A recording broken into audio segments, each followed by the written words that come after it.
درود بھیج دیجیے محمد والا.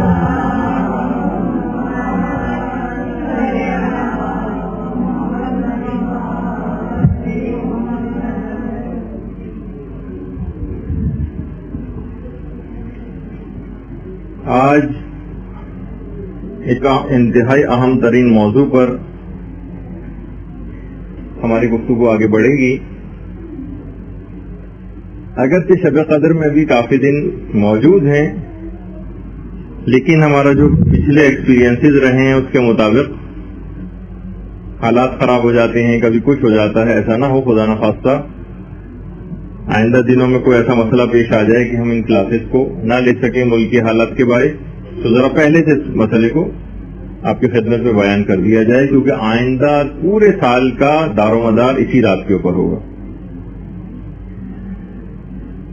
دیکھیے، یہ وہ رات ہے کہ جسے پیغمبر سیدۃ اللیالی، راتوں کی سردار جو ہے وہ قرار دیتے تھے، جسے ہمارے چھٹے امام صادق علیہ الصلوۃ والسلام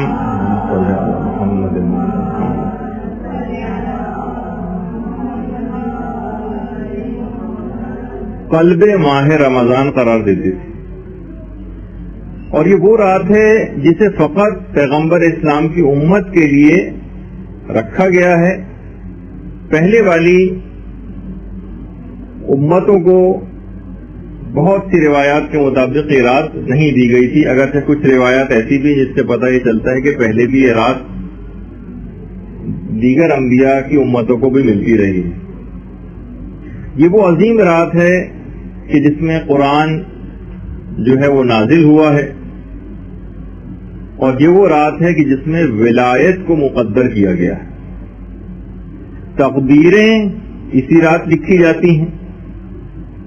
اور یہ وہ رات ہے کہ شب قدر سے پہلے جو شخص مردود ہو وہ اس رات مقبول بارگاہ الہی ہو سکتا ہے. بہت اہم رات ہے یہ رات. تنگی قبر اور فشار قبر سے بچانے والی رات ہے. آتش دوزخ کو بجھانے والی رات ہے. سکرات موت کی سختی سے بچانے والی رات ہے. قیامت کے حساب و کتاب سے محفوظ رکھنے والی رات ہے. اپنی تقدیروں کو بھی بدلنے والی رات ہے. آج کی رات ہم اپنی تقدیر ہمارے اپنے ہاتھوں میں جیسا چاہیں ہم اس سے لکھوا سکتے ہیں. کہا جاتا ہے کہ یہ رات شب زندہ دار افراد جو ہیں ان کی معراج ہے. جو راتوں کو عبادت الہی انجام دیتے ہیں ان کی معراج اس رات کو کہا گیا ہے. شب زندہ دار افراد یعنی جو راتوں کو جاگتے ہیں، عبادت الہی انجام دیتے ہیں، وہ اس رات کو معراج پاتے ہیں. یہ رات اپنی تقدیریں بدلوانے کی رات ہے، اور اس رات میں جو تقدیر بدلی جائے گی اس کو قلم توبہ سے لکھا جائے گا.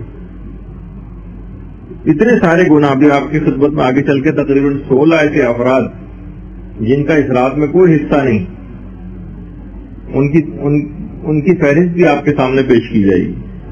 قلم توبہ سے لکھا جائے گا. اگر آج واقعی کسی شخص کی توبہ مقبول بارگاہ الہی ہو جاتی تو یہ تمام رحمتیں اور نعمتیں اس شب کی اس شخص کے لیے لکھی جائیں گی. اور یہ وہ شب ہے کہ جس میں عاشقان الہی اور سالکان اور عارفان جس کا پورے سال نہایت بے چینی کے ساتھ انتظار کرتے ہیں اس رات کا. مسئلہ ہے کہ میں ایک ایک لفظ لکھواؤں گا تھوڑی آپ کو، کیونکہ مجھے تو یہ ایسا دیکھیے، یہ کیسٹس وغیرہ کے سلسلہ میں بہت دفعہ کہہ چکا ہوں پہلے بھی کہ یہ تو پھر ہم جو ہے اگر ایک ایک لفظ جس طرح کتاب سے پڑھ کے کوئی شخص لکھواتا ہے وہ میرے لیے ممکن نہیں ہو سکے گا. یہ کیسٹ اسی وجہ سے تاکہ آپ لوگ لکھیں پھر ہر ایک کے پاس ڈسٹریبیوٹ ہو کر چلے ہی جائیں گے، تو بہت کم میٹر آ پائے گا. نہیں کچھ تو پھر ظاہر ہے پھر ایک ایک لفظ، بہت سی خواتین ایسی ہوں گی کہ جن کو نا اس کے الفاظ کی اسپیلنگ نہیں آتی ہوگی، پھر مجھے سارے رک کے میں بچوں کی طرح اسپیلنگ سب کو بتاؤں، کیونکہ یہ تھوڑا سا اس نوعیت کا نہیں ہے درس کہ جو جہاں نا ایک ایک لفظ جو ہے لکھوایا جائے. تو آپ کوشش کریں ذرا فاسٹ پوائنٹس کی صورت میں لکھیں، ورنہ یہ کہ کیسٹ وغیرہ آپ لوگ اتار کے لکھیں اس میں. تو میں یہ کہہ رہا تھا کہ جو عاشقان الہی ہیں وہ اس رات کا بڑا بے چینی سے انتظار کرتے ہیں، پورے سال بے چینی سے انتظار کیا جاتا ہے۔ یہ وہ رات ہے جس میں دسترخوان نعمت پروردگار کا وہ بچھا ہوا ہوتا ہے، اور اس میں ایک جملہ علماء نے کہا ہے کہ اگر اس میں اشکوں کی بارش ہو جائے اس رات تو باران رحمت الہی برسنا شروع ہو جاتا ہے، یعنی آنکھوں سے ادھر آنسو جاری ہوئے اور ادھر ہی باران رحمت الہی برسنا شروع ہو جائے گا، اور یہ رات صبح صادق تک سلامتی کی رات ہوگی۔ اچھا، یہ وہ رات ہے کہ جس میں فرشتے آئمہ معصومین علیہم السلام کا طواف کرتے ہیں۔ اللہم صل علی محمد وعلی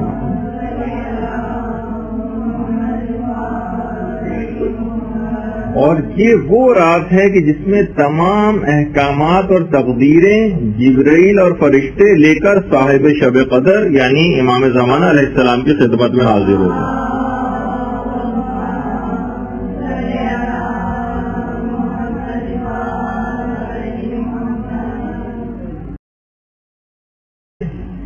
جس سے اس شب کی توصیف بیان کی جا سکے، وہ عقل اور تدبیر کہاں سے لے کر آئیں کہ اس رات کے تمام فیوز و برکات کو ہم حاصل کر سکیں۔ اور یہ ایسی عظیم رات ہے کہ سورہ قدر جو کہ اس رات میں نازل ہوا ہے، جس کی 5 ہی آیات ہیں، جس میں سے 3 آیات میں مسلسل لیلۃ القدر کا تذکرہ ہوا، تکرار ہوئی ہے اس لفظ کی، وما ادراک ما لیلۃ القدر، لیلۃ القدر خیر من الف شہر۔ تو بار بار لیلۃ القدر کی تکرار ہوئی۔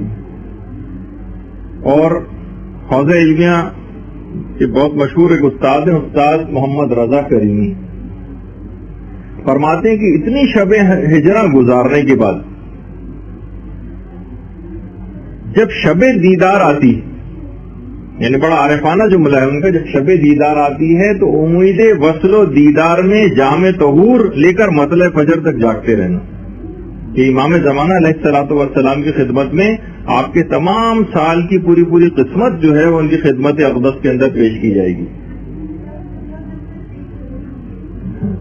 وہ فرماتے ہیں کہ اتنی جو شب ہجرہ گزر گئی، اتنی شب ہجرہ گزارنے کے بعد، یعنی جو تنہائی کی شبیں ہیں جس میں ہمارا امام سے کوئی رابطہ نہیں ہے، گزارنے کے بعد جب شب دیدار آتی ہے یعنی یہ رات، تو امید وصل و دیدار میں جام طہور لیے مطلع فجر تک جاگتے رہنا۔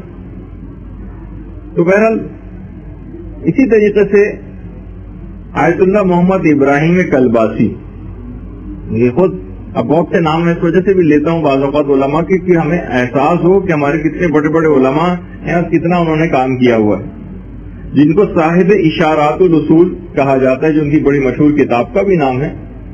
اس رات کی فضیلتوں کو حاصل کرنے کے لیے پورے سال تمام راتوں میں جاگ کر عبادت کرتے رہے۔ اس سال کی کوئی ایک رات ہوگی نا شب قدر، وہ پورے سال کی تمام راتوں میں جاگتے رہے ایک محمد ابراہیم کلباسی، کہ کسی بھی طریقے سے یہ رات مس نہ ہونے پائے۔ اور یہ وہ رات ہے جس میں مومنین کو ایک دوسرے کا شفیع قرار دیا جاتا ہے، شفاعت کریں گے مومنین ایک دوسرے کی۔ اور اس رات کو یہ بات بھی کہی جاتی ہے کہ فرشتے معذرت کے لیے اترتے ہیں، معذرت کے لیے۔ علماء فرماتے ہیں کہ ملائکہ نے جب آدم کو خلق کیا تھا اور زمین پہ بھیجا جا رہا تھا تو فرشتوں نے بیزاری کا سا اظہار کیا تھا، کہا تھا پروردگار تو اس شخص کو زمین پہ خلیفہ بنا رہا ہے جو زمین پر جا کر فساد کرے گا، جس کے متعلق بہت ساری روایات بھی ہیں کہ ان آدموں سے پہلے کہیں اور آدم بھی گزر چکے ہیں۔ بہت سی روایت میں 70 آدموں کا سلسلہ ہے، 70,000 آدموں کا سلسلہ ہے، تو وہ زمین پر کشت و خون دیکھ چکے تھے ان آدم کا، تبھی فرشتوں نے یہ بات کہی تھی۔ تو جب وہ فرشتے یہ دیکھتے ہیں کہ توفیق الہی سے اس شب کو لوگ عبادت اور اطاعت الہی انجام دے رہے ہیں تو وہ معذرت کے لیے بھی اترتے ہیں کہ ہم نے یہ جملہ کیوں کہا تھا بنی نوع آدم کے لیے۔ ہم بھی اگر کوشش کریں، جب فرشتے معذرت کے لیے اتر سکتے ہیں، ہم بھی اگر کوشش کریں کہ جب فرشتے معذرت کے لیے اتر سکتے ہیں تو کیا ہم کو معافی نہیں مل سکتی؟ ہم بھی اپنی گناہوں کی پوٹ لے کر آ جائیں گے پروردگار کہ پروردگار تیرے کرم کی ایک چھینٹ بھی اگر ہمیں پڑ جائے تو ہمارے تمام گناہ جو ہیں وہ صاف ہو جائیں گے. جس طرح تمام عالم بھی اگر برف سے ڈھک جائے تو سورج کی ایک کرن سے نکلتی اور ساری برف کو پانی بنا دیتی, تو ہمارے تمام گناہ کیا پروردگار کی ایک نظر کرم سے معاف نہ ہو جائیں گے؟ جبھی وہ جو دعا آپ کی خدمت میں پچھلی دفعہ عرض کی تھی میں نے کہ اعوذ بوجہک الکریم ان ینقضی عنی شہر رمضان, پروردگار ایسا نہ ہو کہ یہ رمضان گزر جائے یا اس کی شب قدر صبح ہو جائے پھر بھی میرے ذمے میں ایسے گناہ موجود ہوں کہ جس سے مجھ پر عذاب ہو سکے. ایسا نہ ہو کہ بہت خطرناک معاملہ ہو جائے گا کہ یہ رمضان گزر گئے اور شب قدریں نکل گئی اور پھر بھی ہمارے ذمے میں ایسے گناہ موجود رہے جو معاف نہیں ہو سکے کہ جن پر عذاب ہو سکے. شیطانوں کو آج کی رات باندھ دیا جائے گا یعنی شب قدر کو, اور مومنین کے جتنے بھی اعمال ہیں وہ مقبول بارگاہ الہی ہوں گے. تمام مومنین اس سے فیضیاب ہوں گے سوائے ان 16 افراد کے کہ جن کا اس رات میں کوئی حصہ نہیں, جو کہ جن کی تفصیل ابھی آگے چل کر آئے گی. کیا یہ رات رمضان ہی کی رات ہے؟ علماء اہل سنت کچھ فرماتے ہیں کہ نہیں, اس کا تعین رمضان سے مشروط نہیں. ہم کیونکہ ظاہر ان لوگوں کے ساتھ رہ رہے ہیں, بعض اوقات ہو سکتا ہے ٹی وی میں کوئی کچھ مذاکروں میں بات سنیں, اور بہت سے علماء اہل سنت کا نظریہ یہ بھی ہے, ایک تو نظریہ یہ کہ رمضان سے ضروری نہیں کہ مشروط یہ رات ہو, سال کی کوئی بھی رات ہو سکتی, اور دوسرا یہ نظریہ کہ یہ رات پیغمبر اسلام کے جانے کے بعد اٹھ گئی, یعنی جب تک پیغمبر حیات تھے تب تک شب قدر تھی, پیغمبر کے جانے کے بعد اب یہ رات ختم ہو گئی, اس رات کا اس لحاظ سے کوئی وجود نہیں رہا. یہ کچھ علماء اہل سنت کا خیال ہے. اس پہ تفصیل سے تو انشاءاللہ جو ہماری اعکاج کی گفتگو ایک اس کے بعد ہے, اور اس کے بعد تیسری جو اب سب لوگوں کی کمبائنڈ کلاس ہوگی جس دن شب 19 والی رات ہوگی اور اتوار کا دن ہوگا, اس دن جو خصوصی کلاس ہوگی تو اس کے اندر بہت سی چیزیں آئیں گی. تو باقاعدہ بہت ساری کتابیں علماء اہل سنت کی بھی ہیں, جیسے شرح الاظہار ہے, اس میں حضرت ابو حنیفہ سے مروی ایک تاکید ہے کہ یہ یقین سے نہیں کہا جا سکتا کہ یہ رمضان ہی کی کوئی رات ہے, بلکہ پورے سال کی کوئی بھی رات ہو سکتی, اور وہ اس بات کو ایک فقہی مسئلے سے بھی مربوط کرتے ہیں کہ اگر کوئی شخص اپنی بیوی کو مشروط طلاق دے, شب قدر کے ساتھ مشروط کر دے کہ جب شب قدر آئے گی تو میری بیوی کو 3 طلاق مثلا, تو وہ کہتے ہیں کہ یہ طلاق اس وقت تک واقع نہیں ہوگی جب تک کہ پورا سال نہ گزر جائے, کیونکہ پورے سال میں کوئی سی بھی ایک رات ہو سکتی ہے, کیونکہ رمضان سے مشروط نہیں, یعنی اس کو اس مسئلے سے مربوط بھی کرتے ہیں. تو بہرحال جو کتاب المغنی ہے ان کی, اس میں حضرت عائشہ سے مروی جو احادیث ہیں اس میں بھی ہے کہ یہ رمضان کے آخری عشرے کی رات ہے, اور پیغمبر اسلام اس رات میں بیدار ہوتے تھے, اپنے گھر والوں کو بھی بیدار کرتے تھے, اپنی ازواج سے بھی دوری اختیار کرتے تھے. صحیح مسلم کی 8ویں جلد میں تو شب 23 ہی کو شب قدر قرار دیا گیا, صحیح مسلم کی 8ویں جلد میں.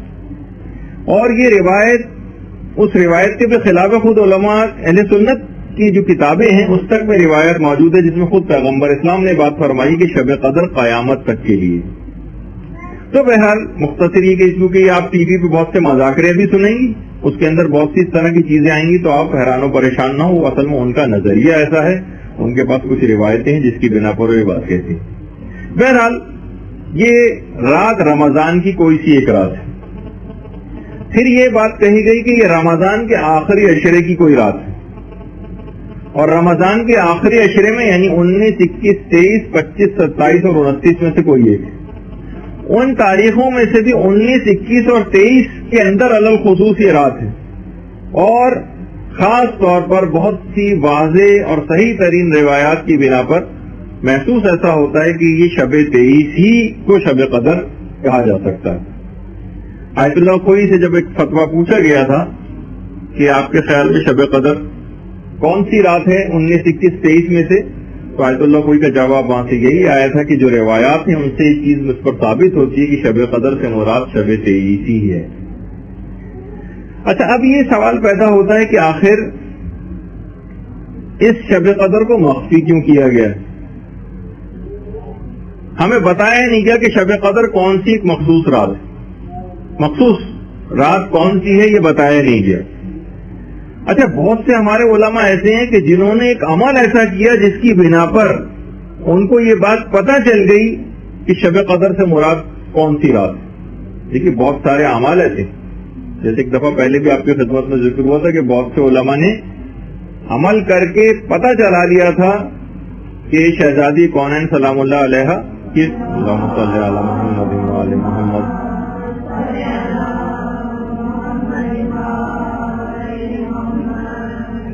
قبر مبارک کہاں ہے، اس طرح سے، لیکن منع بھی کیا۔ بہت سو نے یہ پتہ چلا لیا کچھ علمی تحقیق کرنے کے بعد کہ شہزادی کی صحیح ترین تاریخ شہادت کون تھی، جو کہ اختلاف ہے، بہت ساری تاریخیں، تو باقاعدہ منع کیا گیا ان کو کہ کیوں چاہتے ہو کہ لوگ مختلف دنوں میں مجھے یاد نہ کریں کسی ایک مخصوص دن ہی صرف۔ تو اسی طریقے سے بہت سے علماء نے یہ بات بھی پتہ چلا لی کچھ عملیات کر کے کہ جس سے پتہ چل گیا کہ شب قدر یہ والی مخصوص رات ہے، لیکن ان کو منع کیا گیا عالم ملکوت سے کہ کیونکہ لوگ پھر فقط ایک ہی رات کو عبادت انجام دیں گے اور باقی راتوں میں عبادتیں انجام دینے کی جو سعادت ہے اس سے وہ محروم ہو جائیں گے۔ اس وجہ سے اس بات کو مخفی کیا گیا تاکہ تمام انسان اس سے بہرہ مند ہو سکے، ورنہ ایک رات کے علاوہ کوئی بھی عبادت کرتا ہی نہیں، صرف ایک رات کو لوگ عبادت کرتے۔ اور استاد علی کریم جہری انہوں نے اپنی کتاب میں شب قدر کے متعلق یہ بات لکھی ہے کہ اگر کسی کو واقعتاً شب قدر کا پتہ چل جائے کہ اچھا یہ ہے رات شب قدر، تو اس کی نگاہ میں اس کی عظمت و حرمت کم ہو جائے گی۔ دیکھیے بڑی اہم بات، وہ فرماتے ہیں کہ لوگوں کی عادت ہے کہ ہر وہ چیز جو آنکھوں سے اوجھل ہو اس کے احترام کے قائل ہوتے ہیں۔ یہی وجہ ہے کہ جیسے کہ آپ کی خدمت میں پہلے بھی عرض کیا تھا کہ مقامات مقدسہ جتنے، مثلا مکہ ہے، مدینہ ہے، مشہد ہے، قوم ہے، یہاں پر سوائے اس کے کوئی اور وجہ ہو، مثلا علم حاصل کرنے جانا ہو قوم وغیرہ یا مشہد، تو وہ ایک الگ بات ہے، لیکن ان جگہوں پر مستقل رہائش اختیار کرنا، بہت سی جگہوں کے متعلق کہا گیا 1 سال سے زیادہ رہائش اختیار کرنا مکروہ قرار دیا گیا، خاص طور پر خانے کا مکے میں، کیونکہ عظمت کعبہ دل سے نکل جاتی ہے۔ ہم دیکھتے ہیں نا جو وہاں پر جو افراد مستقل جن کی ڈیوٹی خانے کعبہ کے اندر ہوتی، پولیس والے ہیں اور مختلف افراد ہیں، تو کیا کرتے ہیں وہ خانے کعبہ کی دیوار پہ ہاتھ مار مار کے لوگوں کہہ رہے ہوتے ہیں جسٹ ایک پتھر کی بنی ہوئی ایک عمارت ہے، اس کو چومنے کو بھی منع کرتے ہیں، پیچھے ہٹاتے ہیں، لاتے گھوسے مارتے ہیں۔ حجر اسود جو ہے اس کے اوپر تو باقاعدہ ایک سپاہی اس جگہ کو مقرر، اس سے کام ہی فقط لوگوں کو لاتے ہیں اور گھوسے مارنا ہوتا ہے ہٹانے کے لیے وہاں سے۔ تو ان کو عظمت کعبہ تو دماغ سے نکل جاتی، دل سخت ہو جاتا ہے ان کے متعلق، جب مکروہ قرار دیا گیا کہ انسان دور رہے وہاں سے اور اس کے دل میں اس کی عظمت جو ہے وہ باقی رہے۔ تو اور یہی وجہ، ایک چیز اور بھی علماء بڑی اچھی بات کہتے ہیں کہ معاشرت بھی خود ایک حجاب ہے، ہم اثر ہونا۔ دیکھیے ہم بہت سارے ہم لوگ بہت سے علماء بہت عظیم ہیں، موجودہ زمانے میں موجود ہیں، ہماری آنکھوں کے سامنے ہیں، لیکن کیا ہے کیونکہ ہمارے ساتھ موجود ہوتے ہیں، ساتھ ہم ان کو روزانہ مثلا دیکھتے ہیں، ٹی وی پر دیکھ لیتے ہیں، ان کے جو خطابات سن لیتے ہیں، ان کی عظمت ہماری نگاہوں کے سامنے کم ہوتی ہے بنسبت اس سے جو ہم سے بہت دور ہو، دوسرے ملکوں کے اندر رہ رہا ہو، اس کی بہت سی چیزیں بعض اوقات یہ پچھلے علماء گزر گئے، جب ہم علامہ مجلسی کا ذکر کرتے ہیں تو جناب فوراً ہماری عقیدت سے گردنیں جھک جاتی ہیں، شیخ مفید، شیخ صدوق کا تذکرہ کرتے ہیں، کیونکہ ہم ان کے نہیں، ہم اثر ہونا حجاب پیدا کر دیتا ہے اور عظمت ان کی جو بڑھا دیتا ہے۔ تو بہرحال، اور اس کی ایک وجہ یہ بھی کہ جو اس رات کو چھپایا گیا یہ پروردگار کی رحمت ہے اس کو چھپا دینا، کیونکہ اگر یہ بات یقینی طور پر پتہ ہوتی کہ آج کی رات شب قدر ہے تو اس کو عبادت میں گزارنے والے تو مستحق اجر و ثواب ہوتے، لیکن خدا نہ خواستہ لاپرواہی میں اور اس کے باوجود جانتے بوجھتے سمجھتے کہ آج کی رات شب قدر ہے، کوئی اس کو گناہوں کے اندر گزار دیتا تو سنگین سزاؤں کا مستحق ہو جاتا۔ کہ اس نے شب قدر کو پہچاننے کے باوجود اس کے حق کو ضائع کیا. تو پروردگار کا تقاضا یہ تھا کہ اس نے شب قدر کو پوشیدہ کر دیا کہ اگر کوئی بدنصیب کوئی بے صبری کا مظاہرہ کرے اور اس رات گناہوں کی بھیٹ چڑھ بھی جائے تو اسے فقط ایک عام رات کے میں گناہ کرنے کا اس کو صرف عذاب دیا جائے اور اتنے عظیم گناہ میں اس کو مبتلا نہ ہونا پڑے کہ جانتے بوجھتے کہ آج کی رات شب قدر تھی، اس کی اتنی عظمت کو جاننے کے باوجود بھی اس نے رات گناہوں میں گزاری. جاگنے والے تو عبادت کریں گے زیادہ تر راتوں کو، جاگتے رہیں گے، انجام دیتے رہیں گے اعمال، لیکن جو کوئی بھی شخص بدنصیب اگر کوئی ہے جو کوئی گناہوں میں گزار دیتا تو وہ کفر کے نزدیک پہنچ جاتا. اور دیکھیے ایک وجہ اور بھی کہ انسان بعض اوقات لاپرواہ ہو جاتا ہے علم آ جانے سے.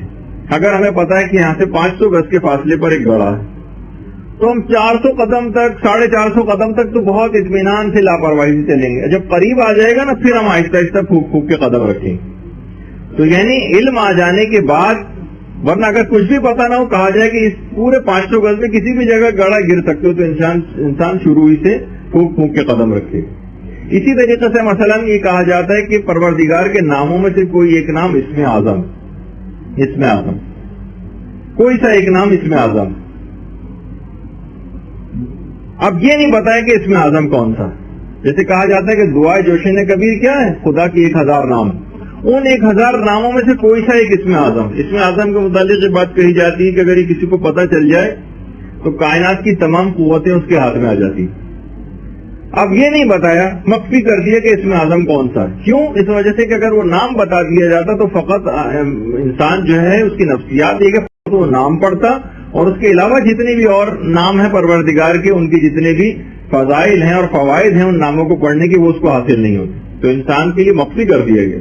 جس طریقے سے موت کو مخفی کر دیا. اگر کسی کو پتہ چل جاتا کہ مثلا آج سے 85 سال کی عمر میں میرا انتقال ہوگا تو 80 سال تک تو انتہائی لاپرواہی کے ساتھ کھل کر گناہ کرتا کہ چلو آخری چند 1 آدھ سال 6 مہینے کے اندر توبہ کر لیں گے. اب مخفی کر دیا موت کو تاکہ انسان ہر وقت ڈرتا رہے کہ پتہ نہیں میرا آج ہی آخری دن نہ ہو، اور گناہوں سے اپنے آپ کو بچائے. بہت سی روایات ایسی ہیں جس میں یہ بات کہی گئی کہ اے بندہ مومن، اگر تو نے کچھ گناہ کیے ان میں سے اگر یہ والا گناہ کر دیا تو میں تجھ کو نہیں چھوڑوں گا. وہ گناہ نہیں بتایا کہ اس کے اندر غضب الہی پوشیدہ نہیں بتایا، تاکہ انسان ہر گناہ سے کرتے ہوئے ڈرے، ہر گناہ کرتے ہوئے ڈرے کہ شاید یہی وہ جس سے پروردگار کا عذاب آتا ہے. جس طرح بہت سی روایات ہیں کہ پروردگار نے اپنے دوستوں کو لوگوں میں چھپا رکھا.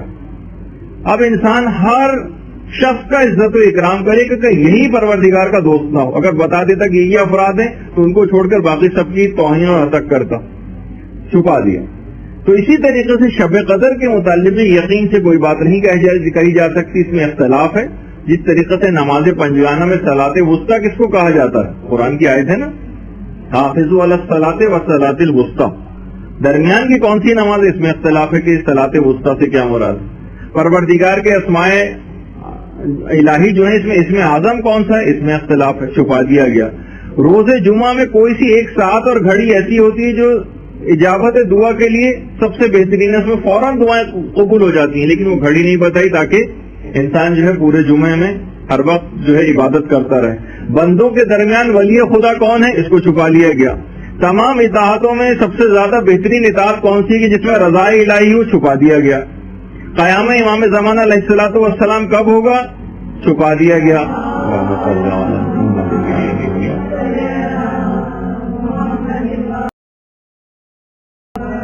گناہوں میں سب سے زیادہ غضبناک خدا کو کر دینے والا گناہ کون سا ہے؟ بہت سی چیزیں چھپا دی گئی تاکہ ہر گناہ سے انسان بچے. قیامت کب آئے گی؟ چھپا دیا گیا. تو بہرحال جب بھی بہت سی روایت میں یہ بات آئی ہے کہ ورنہ فقط لوگ ایک رات میں عبادت انجام دیتے اور دیگر راتوں میں ترک کر دیتے عبادات کو اور اس سے محروم ہو جاتے دیگر راتوں میں عبادت کی فضیلت سے. اس وجہ سے اس رات کو مخفی کیا گیا. ورنہ پروردگار کے لیے کون سی مشکل بات تھی؟ بتا دیتا کہ اس سے رات وہ مخصوص رات مراد ہے. اچھا، اب شب قدر کے متعلق ایک بات یہ ہے کہ شب قدر کی ابتدا کب ہوئی، کب سے؟ اس میں 2 روایتیں. بس اس کے بعد اب پہلو شروع ہو جائے گا جو عملی پہلو ہے، لیکن یہ تھوڑی سی آپ کو بات پتہ چل جائے کہ شب قدر کی ابتدا کب سے ہوئی. 2 روایتیں. ایک تو پیغمبر اسلام سے مروی ایک روایت ہے جس میں 4 عابدوں کا تذکرہ ہوا ہے. حضرت یحییٰ، حضرت حزقیل، حضرت زکریا اور حضرت یوشع. یحییٰ، زکریا، حزقیل اور حضرت یوشع کہ انہوں نے 80 سال تک ایسی عبادت کی تھی کہ ایک لہجے کو بھی خدا سے غافل نہیں ہوئے تھے ان چار، اور ایک لہجے کو بھی مرتکب گناہ نہیں ہوئے. پیغمبر کے جب صحابہ تھے انہوں نے یہ بات پیغمبر سے سنی تو حیران رہ گئے. تو اس وقت جبریل امین نازل ہو اور کہا کہ یا رسول اللہ، آپ کی امت جو ہے یہ ان لوگوں کی 80 سال کی عبادت کو دیکھ کر متعجب ہو رہی، جبکہ اللہ نے آپ کے لیے بہتر چیز نازل کر دیا. اس کے بعد پھر سورہ قدر نازل ہوا اور حضرت جبریل نے سورہ قدر کی تلاوت کی اور کہا کہ یہ چیز اس سے افضل ہے جس پر آپ کی امت تعجب کر رہی. 80 سال کی ایسی عبادت جس میں ایک لہجے کو خدا سے غافل نہ ہوئے تھے یہ چار افراد، اور ایک ذرہ برابر بھی گناہ کا کوئی خیال ان کے دماغ میں نہیں آیا تھا معاذ اللہ. ویسے بہرحال تو نبی خدا تھے. اس پر تعجب ہونے لگا کہ یہ کیسے ممکن ہے. کہا کہ اس پہ تعجب کر رہے ہیں لوگ جبکہ اس سے بہتر چیز آپ کے لیے نازل کر دی گئی ہے نے سورہ قدر، انا انزلناہ فی لیلۃ القدر کی تلاوت کی اور کہا کہ یہ سورہ اس سے افضل ہے جس پہ یہ لوگ تعجب کر رہے ہیں. یہ سن کر پیغمبر اسلام خوش ہو گئے. درود بھیجیے محمد وعلی محمد صلی اللہ علیہ محمد.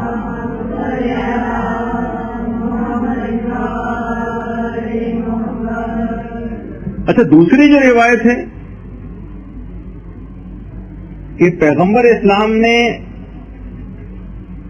اپنے اصحاب سے ذکر کر رہے تھے بنی اسرائیل کے ایک عابد کا کہ جس کا نام تھا شمسون، شین میم سین واو نون، شمسون. اس نے 1000 سال تک راہ خدا میں جہاد کے لیے مسلح رہا تھا. جس طرح فوجی ہر وقت ہتھیار بند رہتے ہیں، 1000 سال تک خدا کی راہ میں جہاد. صحابہ بڑے ملول خاطر ہوئے پیغمبر کی ہماری عمریں تو بہت کم ہے کہ ہم اس سعادت کو حاصل کر سکیں. 50 سال 60 سال 70 سال زیادہ سے زیادہ، 1000 سال تک ہم کیسے، ہمیں تو عمریں اتنی نہیں کہ ہم اس سعادت کو حاصل کر سکیں. پہلے زمانے میں تو ہوتی تھی. اگر یہ خود ایک بہت زبردست ٹاپک ہے، کبھی آپ کی خدمت میں عرض کروں گا کہ پچھلے زمانے میں جو عمریں ہوا کرتی تھی، حضرت سلمان فارسی کی صحیح روایت کے مطابق 550 سال عمر تھی. اسی طریقے سے خود حضرت نوح کا جو عرصہ تبلیغ ہے وہی تقریباً 950 سال بنتا ہے. تو اتنی زیادہ عمریں ہوا کرتی تھی. تو پیغمبر کے صحابہ جو تھے، مخلص صحابہ، وہ بڑے ناراحت ہوئے سن کر کہ ہماری عمریں اتنی کہاں ہیں کہ ہم اس سعادت کو حاصل کر سکیں. یہاں تک کہ سورہ قدر کو پروردگار نے نازل کر دی. ٹھیک ہے، یہاں تک کہ سورہ قدر نازل ہو گیا کہ بہرحال یعنی اتنا ہی 1000 سال کے مہینوں کا اور 1000 سال کی عبادتوں کا ثواب فقط اور فقط اس ایک رات کے اندر حاصل ہو سکتا.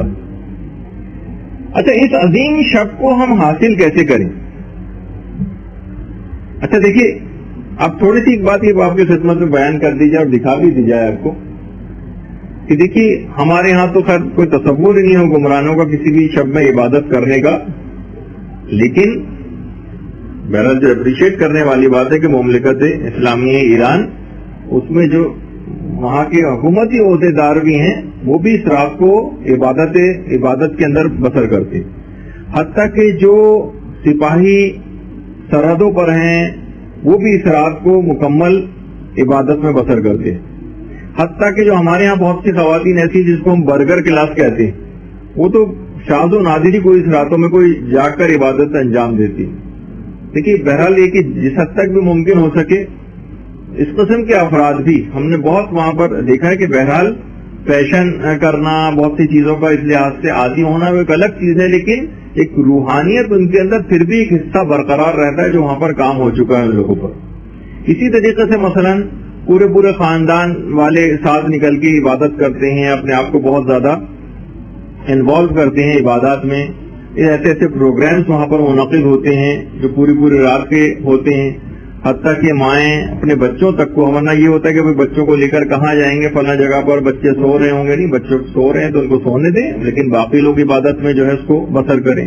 چھوٹے بچوں کو وہ لوگ ساتھ لے کر آتے ہیں. بچے بھی وہاں کے اتنے معرفت والے ہو جاتے ہیں آہستہ آہستہ اس ماحول کے اندر دیکھتے ہوئے کہ وہ بھی بعض اوقات زارو قطار روتے ہوئے دکھائی دے رہے ہوتے ہیں اور اعمال کو انجام دے رہے ہوتے ہیں. تو وہ بچے کیوں سعادت مند نہیں ہوں گے کہ جو ان تمام جگہوں کے اوپر جن کے والدین خود ان کو لے کر جاتے ہیں اور وہ اگر سو بھی رہے ہوں تو تب بھی ان کے اوپر کچھ نہ کچھ اثرات جو ہیں وہ مرتب ہوتے ہیں. چھوٹے چھوٹے بچے جو تربیت اولاد کے سلسلے میں بہت اہم ترین ہے کہ بچہ انہی تمام چیزوں سے سب چیزیں سیکھ رہا ہوتی. تو خود حرم کے اندر بھی لوگ مکمل اس انداز سے راتیں گزارتے ہیں, کوئی ایک دوسرے کی طرف مشغول نہیں ہوتا. آپ دیکھ رہی کوئی بھی تصویر ایسی نہیں اس میں لوگ کیمرے کی طرف متوجہ ہیں. یہاں تو کوئی کیمرہ لے کر آ جاتا ہے تو ہر ایک کو اپنے میک اپ وغیرہ کی فکر ہو جاتی. تو وہاں پہ بہرحال ایک روحانی ایک ماحول ہے جو آہستہ آہستہ ان لوگوں نے بیدار کر لیا, جو ہمارے ہاں ہم کو نظر نہیں آتا. اسی طریقے سے شوہر و بیوی ہیں, اپنا پورا سامان ساتھ لے کر جاتے ہیں, پوری رات عبادت میں بسر کرتے ہیں. علماء ان کے درمیان رہتے ہیں, نوجوانوں کے ساتھ, بچوں کو ساتھ لے کر لوگ آتے ہیں. تو یہ سب چیزیں آپ کو دکھانے کا, ان تصویریں دکھانے کا مقصد ہی ہے. اچھا, آپ اس شب قدر کو حاصل کیسے کریں؟ شب قدر کے حصول کے طریقے کیا ہیں؟ بہت سی باتیں, بہت سی روایتیں اس سلسلے میں آئی ہیں, وہ ہم ان کا خلاصہ ایک آپ کے سامنے پیش کر رہے ہیں. سب سے پہلی بات یہ ہے کہ اگر کوئی شخص, ایک پیغمبر اسلام سے منسوب ایک حدیث ہے کہ اگر کوئی رمضان میں از اول تا آخر تمام نمازیں جماعت سے پڑھے تو اسے شب قدر حاصل نصیب ہو جائے گی. تمام یہاں پر بدقسمتی خواتین کے اعتبار سے یہ ہے کہ بہرحال نماز جماعت کا الگ سے مساجد میں خواتین کے لیے کوئی انتظام نہیں ہوتا, جبکہ ایران میں تقریباً تمام مساجدی میں اس کا اہتمام ہوتا ہے. خواتین جاتی ہیں, نماز پڑھتی ہیں. پیغمبر کے زمانے میں بھی خواتین نماز جماعت پڑھا کرتی تھی. ایک آدھ کوئی مسجد ہے بس کراچی میں کہ جہاں پر اس طرح سے انتظام ہوتا ہے. لیکن اگر کوئی شخص از اول تا آخر مکمل اپنی تمام نمازیں جماعت کے ساتھ پڑھے تو وہ اس عظیم رات کو حاصل کر لے گا. تو یہ ایک بہت بڑا اس کا ایک طریقہ ہے, بہت اچھا طریقہ اس ثواب کو حاصل کرنے کا. دوسری چیز ہے مال حلال سے لوگوں کو افطار کروانا. ایسا کرنے سے جس شخص نے بھی مال حلال سے لوگوں کو افطار کروایا, عام طور پہ ہوتا ہے گھروں میں بھی لوگ اپنے رشتہ داروں کو بلاتے ہیں, افطار کرواتے ہیں, بہت سی ایسی اچھی چیزیں ہیں, لیکن ان کو پتہ نہیں ہوتا کہ اس کا ثواب اور فائدہ کیا ہے. ایسا جو شخص بھی کرے گا, مال حلال سے لوگوں کو افطار کرائے گا اور کوئی دنیاوی بشرطے نیت نہ ہو اس کی, بس ایسی اپنی پی آر بنانا ہے, ویسی سیاسی افطار پارٹیاں ہیں, باس کو بلا رہے ہیں تاکہ ذرا ان سے ریلیشن شپ ذرا اچھی ہو جائے, یہ سب چیزیں نہ ہوں. یعنی پروردگار کی خوشنودی کے لیے لوگوں کو افطار کرانا. اگر کوئی شخص ایسا کرتا ہے تو رمضان میں تمام شبوں میں فرشتے اس پر درود بھیجتے ہیں اور جبریل شب قدر میں آ کر اس سے مصافحہ کرتے ہیں. یہ روایت ہے کہ جبریل شب قدر میں اس سے مصافحہ کرتے ہیں. اس کی نشانی یہ ہے کہ آپ کو کیسے پتہ چلے گا کہ جبریل نے مصافحہ کی نشانی یہ ہے اس کی کہ اس کا دل نرم ہوگا اور اس کی آنکھوں سے آنسو جاری ہوں گے. شب قدر میں آنکھوں سے آنسوؤں کا جاری ہونا اس بات کی نشانی ہوگی کہ جبریل نے اس سے مصافحہ کیا. تو بہرحال یہ دوسرا طریقہ ہے. تیسرا طریقہ ہے ماہ رمضان میں روزانہ صدقہ دینا. شاید وہ شب قدر کو پا لے اگر ماہ رمضان میں روز صدقہ دیا جائے, یہ بہت اہم چیز ہے. اور اگلی چیز جو ہمارے امام محمد تقی علیہ الصلوۃ والسلام نے بتائی ہے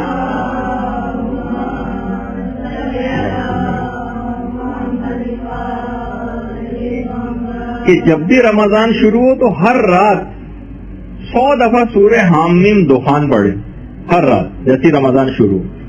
تو امام فرماتے ہیں کہ جب 23ویں شب آئے گی, 23ویں, تو اس کو اپنے سوال کا جواب پتہ چل جائے گا. اصول کافی کی پہلی جلد میں یہ روایت موجود. ہر رات میں 100 دفعہ حامیم دخان. لوگ کہیں گے بھائی یہ تو بڑا مسئلہ ہے, 100 دفعہ پڑھنا ہر رات میں. تو آپ یہ بھی تو دیکھیں کہ کتنی بڑی سعادت کو لینے جا رہے ہیں, کتنی بڑی سعادت. تھوڑا تو بہت تو محنت کرنی پڑے گی نا. اسی طریقے سے جو اگلی چیز ہے وہ ہے کہ جب بھی جیسے رمضان شروع ہو جائے ہر رات کو 1000 دفعہ سورہ قدر کی تلاوت, یعنی 10 تسبیحات سورہ قدر 1000 دفعہ ہر رات کو. تو ہماری شیخ صدوق کی جو روایت ہے اس کے مطابق جب 23ویں شب آئے گی اور یہ شخص پہلے دن سے 1000 مرتبہ روزانہ سورہ قدر پڑھ رہا ہوگا، تو روایت میں ہے کہ جب 23ویں رات آئے تو یہ اپنے دل کو مضبوط کر لے اور اپنے کانوں کو عجائبات سننے کے لیے تیار کر لے. ایسی ایسی روحانی چیزیں اس کو محسوس ہوں گی کہ 1000 دفعہ جو روزانہ نہیں سمجھے 10 تسبیحیں جو روز پڑھنا شروع کر دے گا پہلے رمضان سے. 23ویں رمضان جب پہنچے گی تو یہ اپنے دل کو مضبوط کر لے اور کانوں کو عجائبات سننے کے لیے تیار کر لے. ہماری شیخ صدوق کی روایت. ہاں تو اب بھی بہرحال اس کو کمپنسیٹ کیا جا سکتا ہے. پروردگار کے کوئی خزانہ قدرت میں کوئی کمی نہیں، اور آپ کے پاس بہرحال ایک عذر ہے کہ آپ کو نہیں پتا تھی، یہ بات اب پتا چلی تو ٹھیک ہے. پروردگار ہم ان 4 دنوں کی اب کمپنسیشن کر لیتے ہیں اس میں، تو انشاءاللہ رحمت خدا میں کوئی کمی نہیں ہے. وہ خزانے مسلسل اپنے نچھاور کر رہا ہے ہم پر، تو کیوں اس رات کی سعادتوں کو دینے سے بخل کرے گا. تو بہرحال اسی طریقے سے ہمارے چھٹے امام نے بھی بات بیان فرمائی. اللہم صلی علی محمد.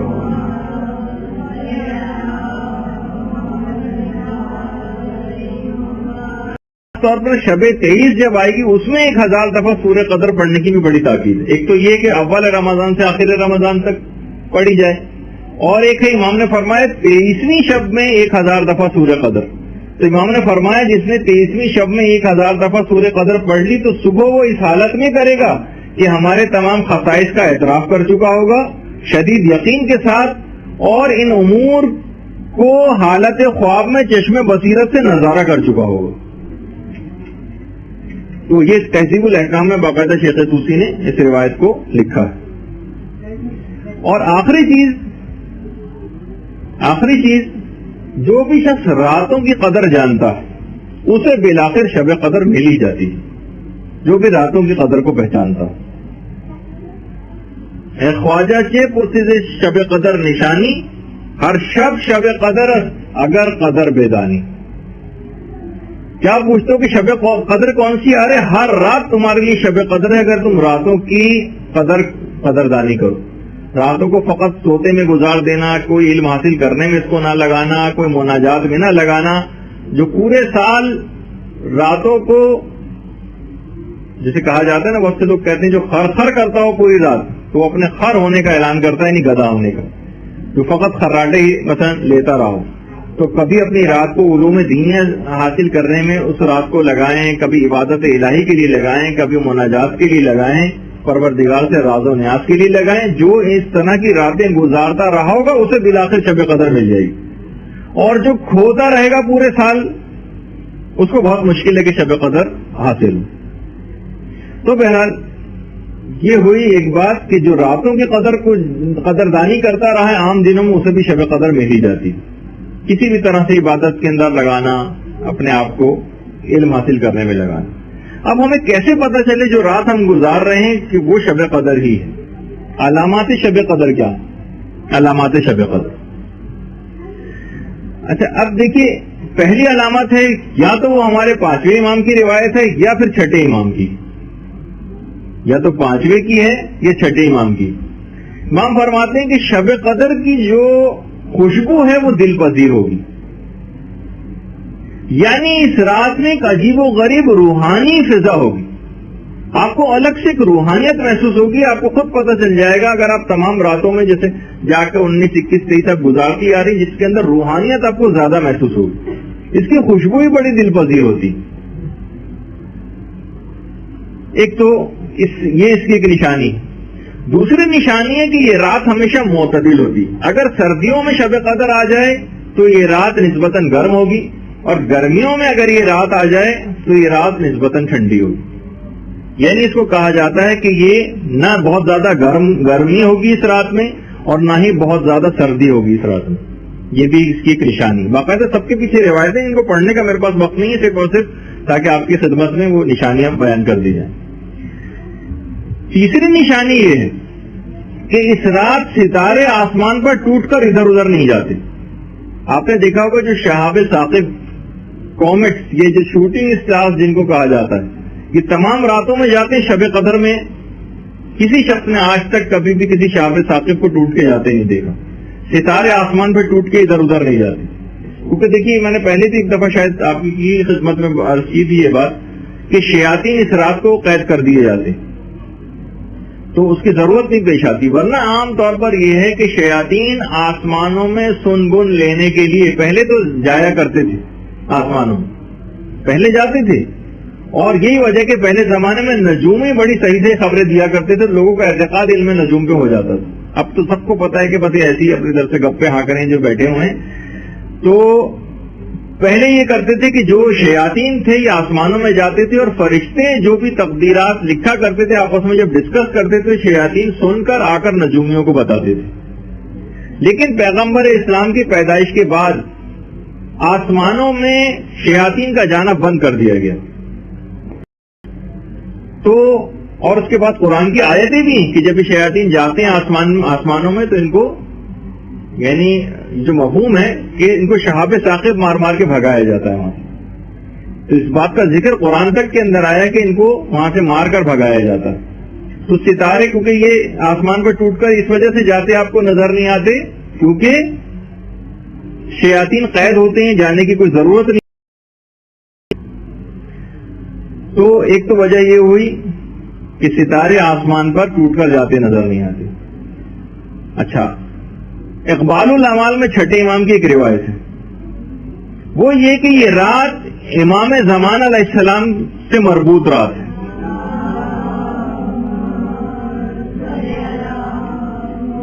یہ رات امام زمانہ کی رات ہے، صاحب الامر کے اوپر فرشتے تمام احکامات لے کر نازل ہوتے ہیں، تو اس رات میں ستارے آسمان پر بہت زیادہ روشن اور چمکدار ہوتے ہیں۔ یہ شب قدر کی علامات اور نشانیوں میں سے ستارے آسمان پر بہت زیادہ چمکدار اور روشن ہوتے ہیں اس رات میں۔ اور بہت سی روایت میں یہ بات بھی آئی جو اگلی نشانی ہے کہ اس رات کے آنے کے بعد جب اگلا سورج طلوع ہوتا ہے، یعنی شب قدر گزرنے کے بعد جب سورج طلوع ہوتا ہے تو وہ بہت ہلکی شعاع سے طلوع ہوتا ہے، بس اس طرح سے روایت میں جیسے 14ویں کا چاند کسی قدر کم روشن اور ایک ہموار ٹکیا کی طرح سے روایت میں چیز آئی، لیکن ظاہر ہے نہ کوئی اس میں شوق رکھتا ہے، نہ اس کو دیکھتا ہے، نہ ان چیزوں کو محسوس کرتا ہے، تو اس وجہ سے ہمیں باتیں پتہ نہیں۔ یعنی ہلکی شعاع کے ساتھ طلوع ہوتا ہے سورج، اور بہت سے علماء اور عارفین یہ فرماتے ہیں کہ اس رات کنووں کا جو کھارا پانی ہے وہ میٹھا ہو جاتا ہے۔ یہ بھی ایک نشانی کہ اور راتوں کے اندر کنووں کا کھارا پانی میٹھا نہیں ہوتا، بلکہ جو شب قدر گزر جب جاتی ہے تو اس کے بعد جو صبح آتی ہے اس میں کنووں کا کھارا پانی میٹھا ہو جاتا ہے۔ اور آیت اللہ شاہ آبادی جو امام خمینی کے عرفانیت کے استاد تھے، آیت اللہ شاہ آبادی، کہ میرے ماں باپ ان پر قربان ہوں، میں ان پر قربان ہوں، یہ امام خمینی ان کے لیے کہا کرتے تھے۔ یہ فرماتے تھے کہ پورا دورہ محمدیہ شب قدر، پیغمبر اسلام کی امت کا یہ پورا جو دورہ ہے یہ جو قیامت تک چلے گا، سب کو وہ کہتے تھے یہ شب قدر۔ اور بہت سے علماء شب قدر کو شہزادی کونین فاطمہ الزہرا سلام اللہ علیہا کی ذات گرامی کو قرار دیتے ہیں۔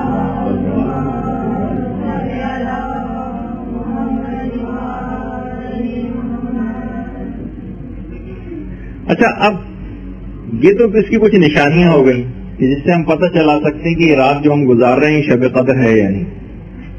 اسی طریقے سے عام دن جو ہیں، ہم جب دیکھ رہے ہیں کہ اتنی اہم ترین رات ہے اور اتنی بہترین رات ہے تو کیوں نہ ہم کو اس کا ثواب عام دنوں میں بھی مل جاتا، پورے سال انتظار نہ کرنا پڑتا۔ تو جی ہاں، اسلام نے کچھ سہولتیں ایسی دی ہیں کہ آپ عام دنوں میں بھی شب قدر کا ثواب حاصل کر سکتی ہیں۔ وہ کیا ہے؟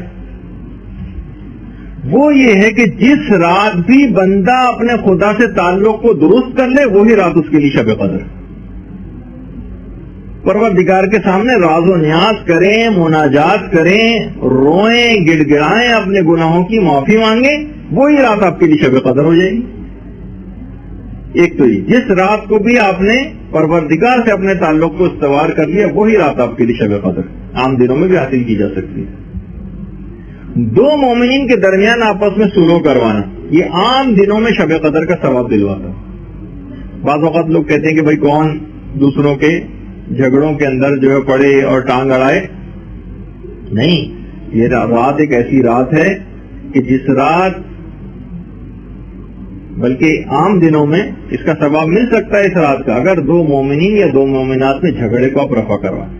معلوم چل رہا ہے آپ کو رشتہ داروں میں فلاں کا فلاں سے تعلقات صحیح نہیں ہیں، ان کی آپس میں بات چیت نہیں ہے، کوششیں کر کے قائل کر کے کاؤنسلنگ کر کے درمیان میں پڑھ کر ایک دوسرے سے مختلف وعدے وعید لے کے ان کی سلو کروا دیں آپس میں. عام دنوں میں شب قدر کا ثواب ملے گا. اس کے بعد تیسرا وہ عمل کہ جس کی بنا پر آپ اس ثواب کو لے سکتی ہیں وہ ہے سورہ ملک کی تلاوت کرنا. مجمع البیان کی 10ویں جلد میں پیغمبر اسلام نے فرمایا کہ جو شخص بھی سورہ ملک پڑھے گا وہ ایسے ہی جیسے شب قدر میں بیدار رہ کر اس نے پوری رات عبادت میں بسر کی. سورہ ملک تبارک الذی بیدہ الملک، وہ تو آپ کو پتہ ہی کہ بہرحال سورہ ملک جو ہے اس کو مانعہ بھی کہا جاتا ہے، عذاب قبر سے بچانے والا سورہ ہے سورہ ملک. بہت مختصر سا سورہ ہے، روزانہ کہ آپ کے اس کے اندر ہونا ہی چاہیے اس کو معمولات زندگی میں سورہ ملک کا روز پڑھنا. باقاعدہ سورہ مجسم ہو جائے گا اور قبر میں جب کوئی عذاب آنے بھی لگے گا تو اس سے جھگڑا کرے گا. اسے جھگڑا کرنے والا سورہ بھی کہا جاتا ہے. جھگڑا کرے گا اور اس عذاب کو پہنچنے نہیں دے گا کہ یہ مجھے پڑھا کرتا تھا، اور یہ مجسم ہو جائے گا وہاں پر اور کسی عذاب کو مردے تک پہنچنے نہیں دے گا. تو بہرحال عام دنوں میں بھی اگر کوئی شخص اس سورے کو پڑھے تو اسے شب قدر میں جاگ کر عبادت کرنے کا ثواب عطا کیا جاتا ہے. تو ہو گیا سورہ قدر. اسی طریقے سے دوسرا سورہ ایک اور ہے انا انزلناہ فی لیلۃ القدر. پیغمبر فرماتے ہیں کہ جو بھی تلاوت کرے گا اسے سورہ قدر کی، خدا اسے رمضان کے روزوں کا ثواب عطا کرے گا اور شب قدر کے احیاء کا ثواب عطا کرے گا. شب قدر میں جس طرح شب قدر کو زندہ کرنا اور شب قدر کو جاگ کر گزارنے کا جو ثواب جو ابھی آپ کی خدمت میں بیان ہوگا کہ جو شخص بھی اس سورے کی تلاوت کرے گا. اور دیکھیے ہر واجب نماز میں تو آپ اس سورے کو پڑھتی ہی ہوں گی. چھٹے امام فرماتے ہیں یعنی آپ کو یہ بھی اس کا بھی اندازہ ہونا چاہیے، بعض اوقات ہمیں اپنے واجب نماز کی اہمیت کا احساس نہیں. ہمیں یہ ہوتا ہے کہ جناب نماز غفیلہ کا یہ ثواب ہے، اور نماز شب کے بھی ہم بہت ثواب کے دل سے قائل ہوتے ہیں، اور نماز جعفر تیار کا دیکھیے اتنا ثواب ہے اور یقیناً ہے 100% ہے، بہترین عبادتوں کے اندر سے یہ نمازیں ہیں. لیکن ہمیں اپنی واجب نمازوں کا کوئی احساس ہی نہیں. تمام مستحب نمازیں اگر ملا بھی لی جائیں آپ کی ساری زندگی جو آپ پڑھتی ہوں ایک واجب نماز کے ثواب کا مقابلہ نہیں کر سکتی. تو بہرحال جو سورہ انا انزلنا جو آپ پڑھتی ہیں اپنی عام واجب نمازوں میں، ہمارے چھٹے امام جعفر صادق علیہ السلام فرماتے ہیں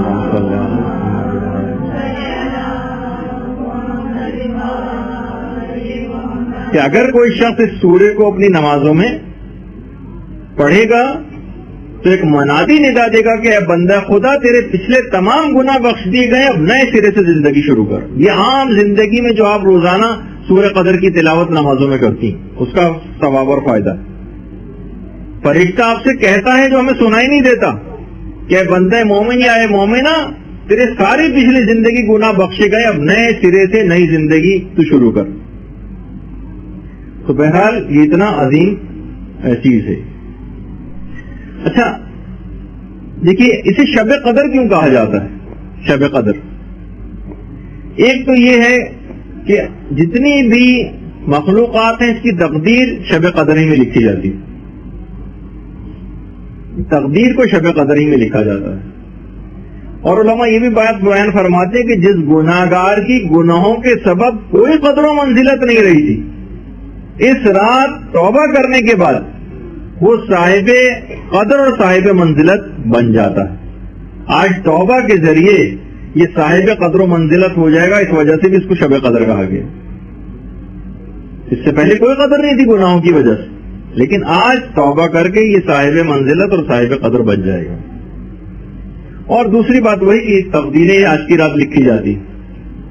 کچھ علماء یہ فرماتے ہیں، ظاہر اس کے پیچھے روایتیں جو اگلی کلاسز میں آپ کی آئیں گی، کہ ابتدائی فیصلے اور تقدیرات ویسے شب نیمہ شعبان میں لکھ دی جاتی ہیں، 15 شعبان لکھ دی جاتی ہیں. البتہ اس کی تفصیلات جو ہیں وہ شب قدر میں طے ہوتی ہیں. یعنی ابتدائی فیصلے اور تقدیرات یہ لکھ دی جائیں گی، اس کی تفصیل شب قدر میں طے ہوگی، اس سے پہلے لکھ دی جاتی شب نیمہ شعبان میں. یہ تمام تقدیرات شب نیمہ شعبان میں طے کر دی جاتی ہیں، مگر ان پہ عمل درآمد کا حکم شب قدر میں ہوتا. اس کو اب امپلیمنٹ کیا جائے گا شب قدر میں طے ہوتا. اور تیسری وجہ یہ کہ اس کو جو شب قدر کہا جاتا ہے کہ اعمال کی قدر اس رات ہوتی کہ یہ رات 1000 مہینوں سے افضل ہے. اچھا دیکھیے زبان عرب جو ہے اس میں 1000 جو ہے یہ کثرت 1000 سے اوپر کثرت کے لیے کوئی لفظ نہیں ہے زبان عرب. مثلا ہم جس طرح ہمارے یہاں لاکھوں کروڑوں اربوں خربوں اس طرح سے یہ نہیں, بلکہ یہ سب سے زیادہ میکسیمم یعنی کوئی انفائنائٹ کوئی چیز بتانی ہو لامحدود اس سے کہتے ہیں 1000 مہینوں سے افضل کے معنی یہ ہیں کہ لامحدود ہے اس کے فضائل و برکات لامحدود. لیکن اگر ہم ویسے بھی 1000 مہینوں کو کیلکولیٹ کریں کہ 1000 مہینوں کی راتوں کی عبادت کا ثواب ملے گا تو 1000 مہینوں کو کیلکولیٹ بھی کیا جائے تو 833 سال اور 4 مہینے کی عبادت کا ثواب آپ کے اکاؤنٹ میں آتا ہے. 833 سال 4 مہینے کی عبادت کا ثواب, یعنی خاص طور پر اگر کوئی آخری 10 راتیں اس طرح سے اپنے ماہ مبارک رمضان کی گزار لے. اچھا اسی طریقے سے اصول کافی میں ہمارے 5ویں امام محمد باقر علیہ السلام کی روایت ہے.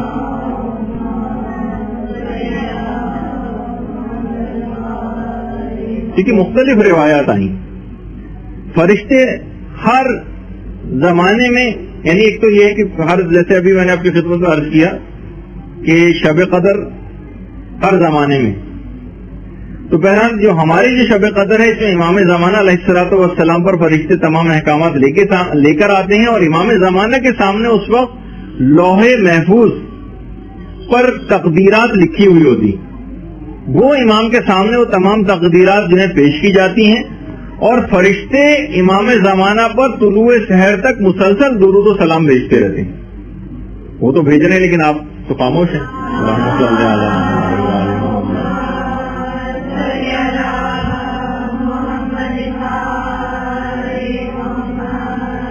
اور یہ امام زمانہ علیہ السلام تک یہ تمام تقدیرات کا ان کی خدمت اقدس کے اندر لے کر آنا یہ اس بات کے لیے ہوتا ہے کہ اگر کسی شخص کی تقدیر میں کوئی سخت بات ہو جائے, کوئی ایسا امتحان لکھ دیا گیا ہو, کوئی ایسی بیماری ہو, کوئی موت لکھ دی گئی ہو, کوئی شقاوت لکھ دی گئی ہو, اور امام زمانہ اس کو دیکھیں تو امام اپنے کرم سے اس کو تبدیل کروا سکیں, امام اپنے کرم سے اس کو تبدیل کروا سکیں, یا امام پروردگار عالم سے دعا کریں کہ پروردگار اس کو تبدیل کر دے, اور خدا امام کے احترام میں اس شخص کی تقدیر کو تبدیل کر دے. یہ اس وجہ سے ہوتا ہے. باقاعدہ بہت ساری تفاسیر کے اندر بھی یہ چیز آئی. اچھا دیکھیے یہ خاندان عصمت و طہارت ہے ہی ایسا جو ہر موقع پر ہماری مدد کے لیے موجود ہوتا ہے. اچھا فرشتے اس رات تمام عبادات جو بھی انجام دی جاتی ہیں اس کا ثواب مومنین کو ہدیہ کرتے ہیں. فرشتے خود اپنی عبادتیں بھی انجام دیتے ہیں, تمام ثواب مومنین کو ہدیہ کیا جاتا ہے. بعض صحابہ جو مخلص صحابہ تھے ائمہ کے اور خود پیغمبر کے بھی اس رات کو بہت خوف و ہراس میں گزارتے تھے, نہ جانے کیا مقدر ہونے والا ہے, کیا ہماری تقدیر میں لکھا جانے والا ہے. اچھا فرشتے اور جبریل امین منتہا سے زمین پر کچھ نورانی پرچم لے کر اترتے اور زمین کے چاروں طرف پرچم کو لگاتے ہیں. ایک پرچم تو لگاتے ہیں خانہ کعبہ کی پشت پر, ایک پرچم لگاتے ہیں خانہ کعبہ کی پشت کہا جاتا ہے. ایک تو سامنے کا حصہ جہاں پر دروازہ ہے باب کعبہ ہے اس کے بالکل پیچھے کی طرف کا جو حصہ ہے اس کو پشت کعبہ کہا جاتا ہے. فرشتے ایک پرچم لگاتے ہیں پشت کعبہ پر, ایک پرچم لگاتے ہیں پیغمبر اسلام کے روضے پر ان کی قبر کے قریب, ایک پرچم لگاتے ہیں بیت المقدس پہ فرشتے, ایک خانہ کعبہ کی پشت پر, ایک قبر رسول پر, ایک بیت المقدس پر, اور ایک طور سینا پر. وہ طور سینینا وہذا البلد الامین, یہ طور سینا یہاں پر لگاتے ہیں. اور اس کے بعد فرشتوں کو جبریل حکم دیتے ہیں کہ فرشتوں منتشر ہو جاؤ, اور کوئی جگہ, کوئی سرائے, کوئی کمرہ, کوئی جگہ ایسی نہ ہو, کوئی چھت ایسی نہ ہو کہ جہاں پر مومنین موجود ہوں اور تم وہاں نہ جاؤ. جو بھی اس پوری رات تسبیح, تحلیل, تقدیس, استغفار جتنا بھی ممکن ہو سکے امت محمدیہ کے لیے کرو. تو اس رات جس وقت آپ عبادتیں انجام دے رہی ہوں گی اس وقت فرشتے آپ کے پاس موجود ہوں گے. جبرائیل کے 3 لاکھ پر ہے, 3 لاکھ, اور 2 پر صرف شب قدر میں کھلتے ہیں. اور جبرائیل ان پروں کے ذریعے شرق و غرب پورے عالم کو ڈھانپ لیتے ہیں، اور فرشتے ہر جگہ اس رات کو جاتے ہیں، ہر جگہ فرشتے اس رات کو جاتے ہیں، ہر کھڑا ہوا شخص، ہر بیٹھا ہوا شخص، ہر ذکر خدا کرنے والے پر فرشتے سلام بھیجتے ہیں، اور فرشتے اپنے ہاتھ کو ان کے ہاتھوں کے اوپر رکھتے ہیں اور ان کی دعاؤں پر آمین کہتے ہیں۔ جتنی دعائیں آپ کر رہے ہوں گے، آپ کے برابر میں موجود اس جگہ پہ موجود فرشتے آپ کی ہر دعا پر آمین کہہ رہے ہوں گے، اور سب کے سب لوگ اس رات کو معاف کر دیے جائیں گے سوائے 4 افراد۔ ویسے جو 16 افراد کی فہرست الگ ہے، یہ جو علل خصوص 4 افراد جنہوں نے کہا ہے عادی شرابی، جو مسلسل شراب پیتا ہو، یہ اس رات کو معاف نہیں ہوگا۔ ماں باپ کا نافرمان، وہ اس رات کو معاف نہیں ہوگا۔ قطع رحمی کرنے والے، رشتہ داروں کے حقوق کو ضائع کرنے والے، وہ اس رات کو معاف نہیں ہوں گے۔ اور جادوگر، جادو کرنے والے اور جادو کرانے والے، یہ سوائے ان 4 افراد کے باقی سب لوگ معاف کر دیے جائیں گے۔ لیکن یہ بھی ہے کہ ہاں، اگر یہ افراد، چاروں افراد بھی اگر توبہ کر لیں تو یہ افراد بھی بخشے جا سکتے ہیں۔ صبح صادق جب ہوگی تو فرشتے پھر آسمانوں کا رخ کریں گے، فرشتے آسمانوں کا رخ کریں گے، آسمان والے فرشتوں کے استقبال کے لیے آ جائیں گے، آسمان والے فرشتوں کے لیے استقبال کے لیے آئیں گے اور پوچھیں گے کہ فرشتوں تم کہاں سے آ رہے ہو؟ فرشتے کہیں گے کہ ہم آ رہے ہیں امت زمین سے آ رہے ہیں شب قدر جی۔ تو فرشتے جو ہے وہ جو آسمانوں پر موجود ہوں گے وہ کہیں گے کہ پروردگار نے پھر اس شب قدر میں امت محمدیہ کے لیے کیا کیا ہے؟ تو جواب میں وہ فرشتے کہیں گے پروردگار نے صالحین امت محمدیہ کو بخش دیا ہے اور صالحین اور گناہگاروں کے حق میں صالحین کی شفاعت کو قبول کر لیا ہے۔ درود بھیجیے محمد اللہ صلی اللہ علیہ وسلم۔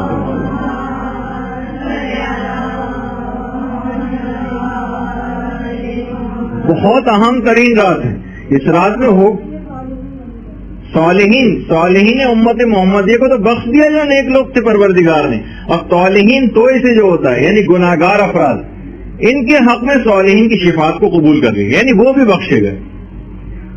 اور پھر اس رات کو ہوتا کیا ہے؟ دیکھیے، اس رات میں تقدیریں لکھی جائیں گی، کون پاس ہوگا طالب علم، کون فیل ہوگا، اس رات کو لکھا جائے گا، کس کو موت دی جائے گی، کس کو زندگی دی جائے گی، اس رات کو لکھا جائے گا، کون شخص بیمار ہوگا، کون شخص شفا یاب ہوگا، اس رات کو لکھا جائے گا، کس کی شادی ہو سکے گی اس سال میں، کس کی شادی نہیں ہو سکے گی، یہ لکھا جائے گا۔ پوری رات کو انسان فقر مرد حضرات ہیں وہ سگریٹ اور چائے پیتے ہوئے ضائع کر دیں، خواتین جو ہیں وہ باتیں کرتے ہوئے ضائع کر دیں، یا کچھ بدبخت اور بدنصیب مثلا ایسے ہو جائیں کہ جو توبہ کی طرف متوجہ نہ ہو اور پوری رات کو اس طرح سے سو کر گزار دیں، تو ایسے ہی ہے جیسے فائل اس کے بعد کلوز ہو جائے گی۔ عدالت اپنا فیصلہ سنانے کے بعد اب جب فیصلہ سنا دیتی ہے اور مہر لگ جاتی ہے اس کے اوپر، فائل بند کر دی جاتی ہے، تو پھر کتنا مشکل ہوتا ہے، اپیلیں کرتے پھرو، فیصلہ تبدیل کرانے کے لیے پھر سپریم کورٹ میں جاؤ اور کیا کیا کچھ کرنا پڑتا ہے۔ اور انسان اس وقت جو ہے سو رہا ہو، مثلا کسی کے کوئی قریب ترین عزیز جو ہے موت و عزیز کی کشمکش میں ہو، ڈاکٹرز میٹنگ کر رہے ہوں کہ بچ پائے گا نہیں بچ پائے گا، تو وہ اس کے تمام رشتے دار گھر جا کر سو رہے ہوں، صبح کو کسی کی پھانسی کی سزا کا فیصلہ سنائے جانے والا، اور وہ جو قیدی وہ رات کو سو رہا ہو، اس کو کوئی فکر ہی نہ ہو، یا خود سوچ لیجئے کہ یہ ہمارے معرفت کا درجہ کیا ہوگا اسی طرح سے شب قدر کے سلسلے۔ اس رات کو مانگیے، دعاؤں کی پوری لسٹ بنا کر رکھیے، ابھی سے لسٹ بنانا شروع کر دیجئے، کوئی ایسی دعا ایسی نہ ہو کہ جو مس ہو جائے اس رات کو۔ تقدیریں لکھی جائیں گی، فائل کلوز ہو جائے گی، فائل بند ہو جائے گی، پھر بہت مشکل ہو جائے گا اس کو تبدیل کروانا۔ اس رات کو رجسٹر کھلے ہوئے ہیں، قلم توبہ آپ کو دے دیا گیا، جو چاہیں اس رات کو اپنی تقدیر میں لکھوا لیں، بلکہ آپ خود لکھیں بیٹھ کر کے، آپ کو جو دعائیں آپ پرچی کے اوپر لکھیں گے اس رات کو کریں گے، گویا وہ انشاءاللہ وہ سب کی سب دعائیں اس رات کو قبول ہوں گی۔ یعنی اللہم صلی اللہ علیہ وسلم۔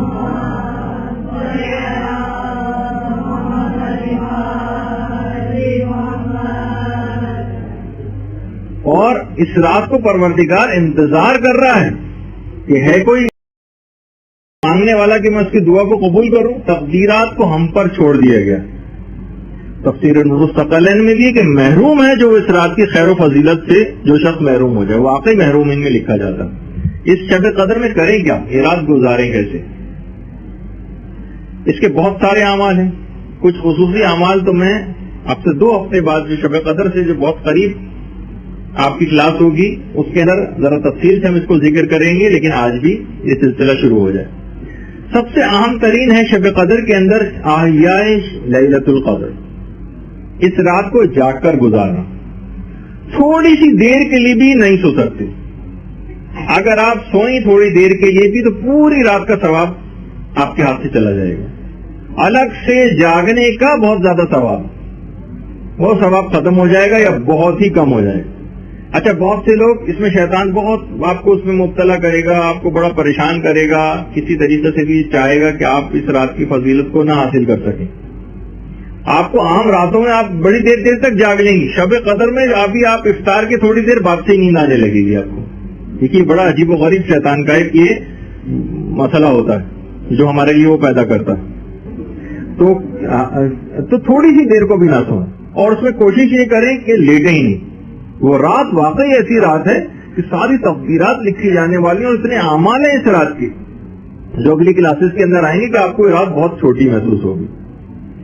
شیخ شوستری جو بہت بڑے ہمارے عرفان کے عالم گزرے ہیں، وہ ایک جملہ کہا کرتے تھے کہ علیکم بِأَحْيَاءِ لَيْلَةِ الْقَدْرِ لِحَيَاةِ لَيْلَةِ الْقَدْرِ.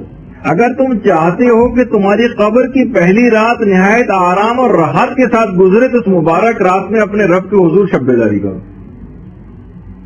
بہت سے لوگ باقاعدہ مسکراتے ہوئے جس وقت دفن کیے، چہرے پر ایسی مسکراہٹ، نہ جانے یا تو اپنے زمانے کے امام کو دیکھ کر یا امیر المومنین علیہ الصلوۃ والسلام کو دیکھ کر ان کی مسکراہٹ،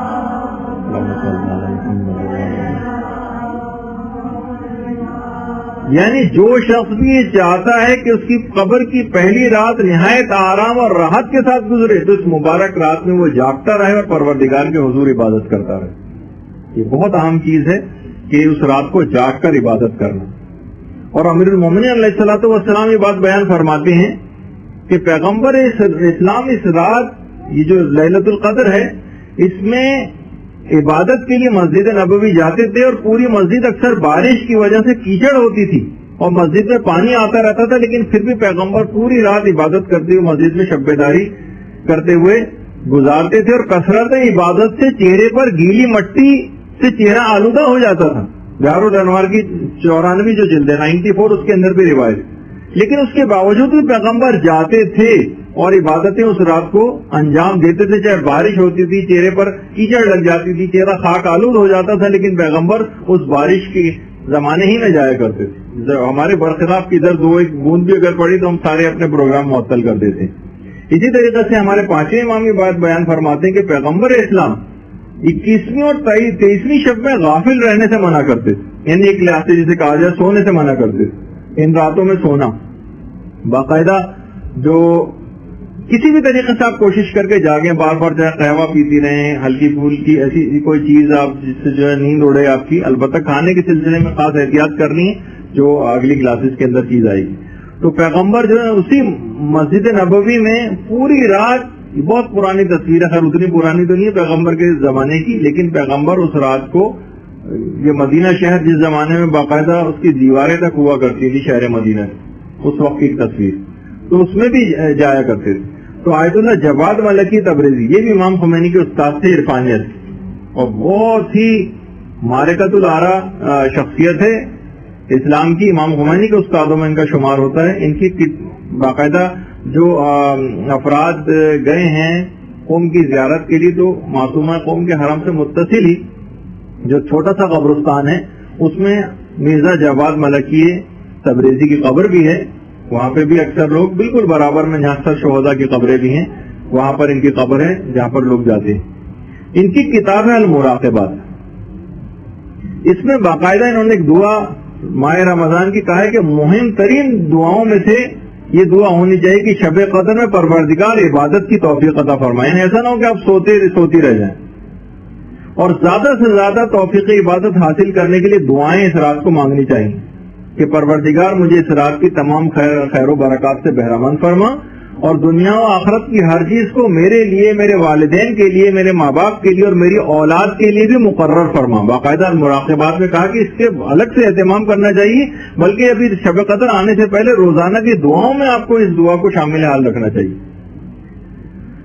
بلکہ پیغمبر جو فرماتے تھے کہ جو بھی شب قدر کو جاگ کر گزارے گا، آئندہ شب قدر تک اس پر سے عذاب دوزخ کو برطرف کر دیا جائے گا. یعنی اگر اس دوران مارا بھی گیا مثلا کسی وجہ سے تقدیر الہی کے باعث انتقال بھی کر گیا تو بہرحال دوزخ کا چیپٹر اس کے لیے کلوز ہو جائے گا۔ اور یہاں تک روایت میں یہاں تک بھی باتیں آئی ہیں کہ بیماری تک میں کم سے کم چاہے کوئی اعمال انجام نہیں بھی دو، بیمار ہو تم تب بھی جاگتے رہنے کی سفارش کی گئی، جاگتے ضرور رہو۔ بعض ائمہ ہمارے بخار میں تپ رہے ہوتے تھے تب بھی پوری رات جاگتے تھے اور مسجد میں آ کر جو ہے عبادت کیا کرتے تھے۔ اور باقاعدہ روایت میں نے کہ حضرت موسیٰ نے ایک دفعہ اپنے پروردگار سے مناجات کی تھی، پروردگار میرا تو تیرا قرب حاصل کرنا چاہتا ہوں، کیسے حاصل کروں؟ جواب پروردگار آیا کہ جو شخص بھی شب قدر، جو شخص بھی میرا قرب حاصل کرنا چاہتا ہے اسے چاہیے کہ وہ شب قدر میں بیدار رہے، پروردگار کا قرب اس کو نصیب ہو جائے گا۔ تو بہرحال پہلی تو چیز یہ آپ کی خدمت میں عرض کی کہ اس رات کیا کرنا ہے، کم سے کم جاگنا، چلے کوئی بھی عمل انجام نہ دے فقط جاگتے رہیں، لیکن جی کم سے کم جاگے، یعنی کم سے کم اور پھر جاگنا، وہی ہے روکو مت جانے دو۔ دیکھیے یہ بہت سارے الفاظ اس طرح کے ہوتے ہیں جسے کہا ہے روکو مت جانے دو، تو اگر ہم روکو پہ روک دیں مت جانے دو مانے کچھ اور ہو جائیں گے، اور روکو مت جانے دو کے معنی ہو جائیں گے کہ اس کو جانے دو۔ تو بعض اوقات یعنی کم سے کم جاگے، یعنی کم سے کم یہ کرے کہ چاہے کوئی عمل انجام نہ بھی دے وہ جاگے ضرور۔ تو ایک تو چیز یہ ہو گئی۔ اچھا دوسری المراقبات، باقاعدہ خیر اس کا اردو ترجمہ تو اب تک نہیں ہوا ہے۔ دوسری یہ کہ اس رات کی ابتدا توبہ سے کرنی چاہیے، توبہ سے بالکل جس رات اب یہ آغاز ہو اس رات کا، اس کی جو ابتدا ہے وہ توبہ سے ہو۔ توبہ واجب فوری ہے اور توبہ کو تاخیر میں ڈالنا بہت بڑا خطرے کا باعث ہے۔ کبھی بھی یہ نہیں کہ جیسے لوگ بہت آگے تک کی توبہ کا سوچتے ہیں، حج پہ کیوں نہیں جا رہے کہ حج کے آنے کے بعد کوئی گناہ کرنا نہیں ہے تو لہذا بڑھاپے میں جائیں گے۔ ارے بڑھاپے میں کب پہنچ پائیں گے؟ امام خمینی سے منسوب بھی جملہ کہا جاتا ہے آیت اللہ دستغیب شیرازی سے بھی کہ سب سے کم کسی اگر آپ قبرستان جائیں اور وہاں پہ جا کر اعداد و شمار جمع کی کریں آپ تو آپ کو معلوم ہوگا کہ سب سے کم قبریں بوڑھوں کی ہوتی۔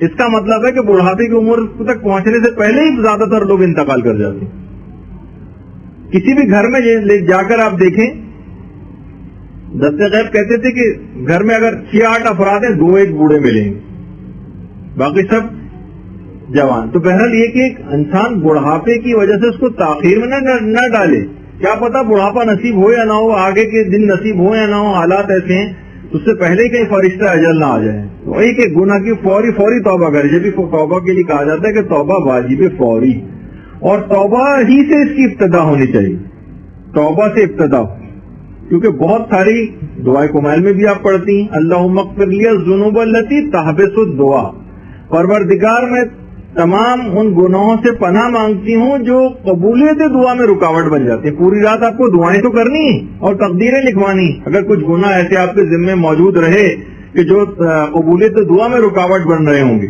تو آپ خود سوچیے کہ پھر کیا فائدہ ہوگا پوری رات جاگنے کا، یعنی کیا تقدیر ہم لکھوا سکیں گے؟ وہ قبولیت دعا میں رکاوٹ بیریئر لگے ہوئے، اس کے آگے گاڑی کو کیسے گزار کے آگے لے کے جائیں۔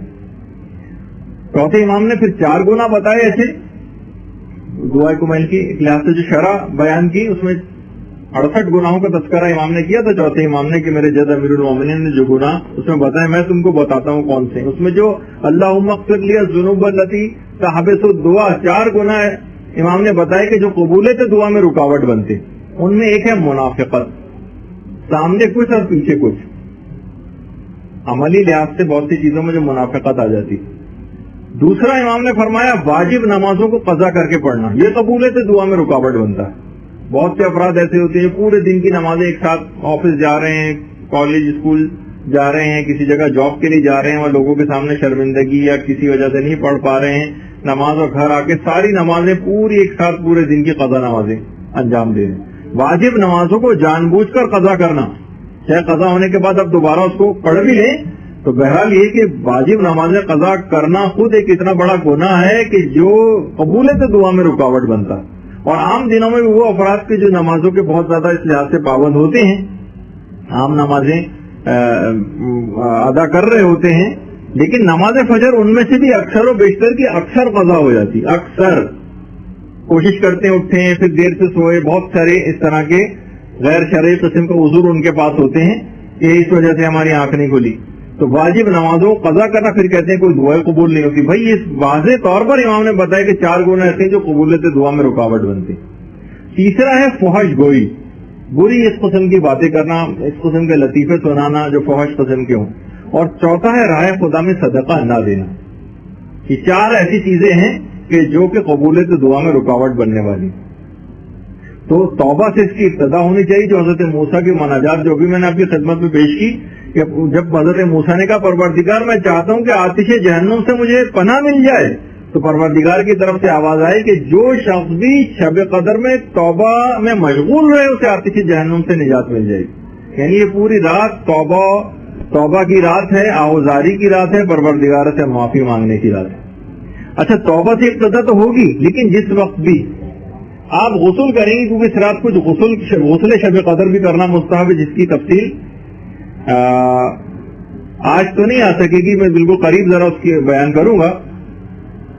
توبہ ہے پروردگار سے اپنے گناہوں کے ساتھ ہے غسل توبہ,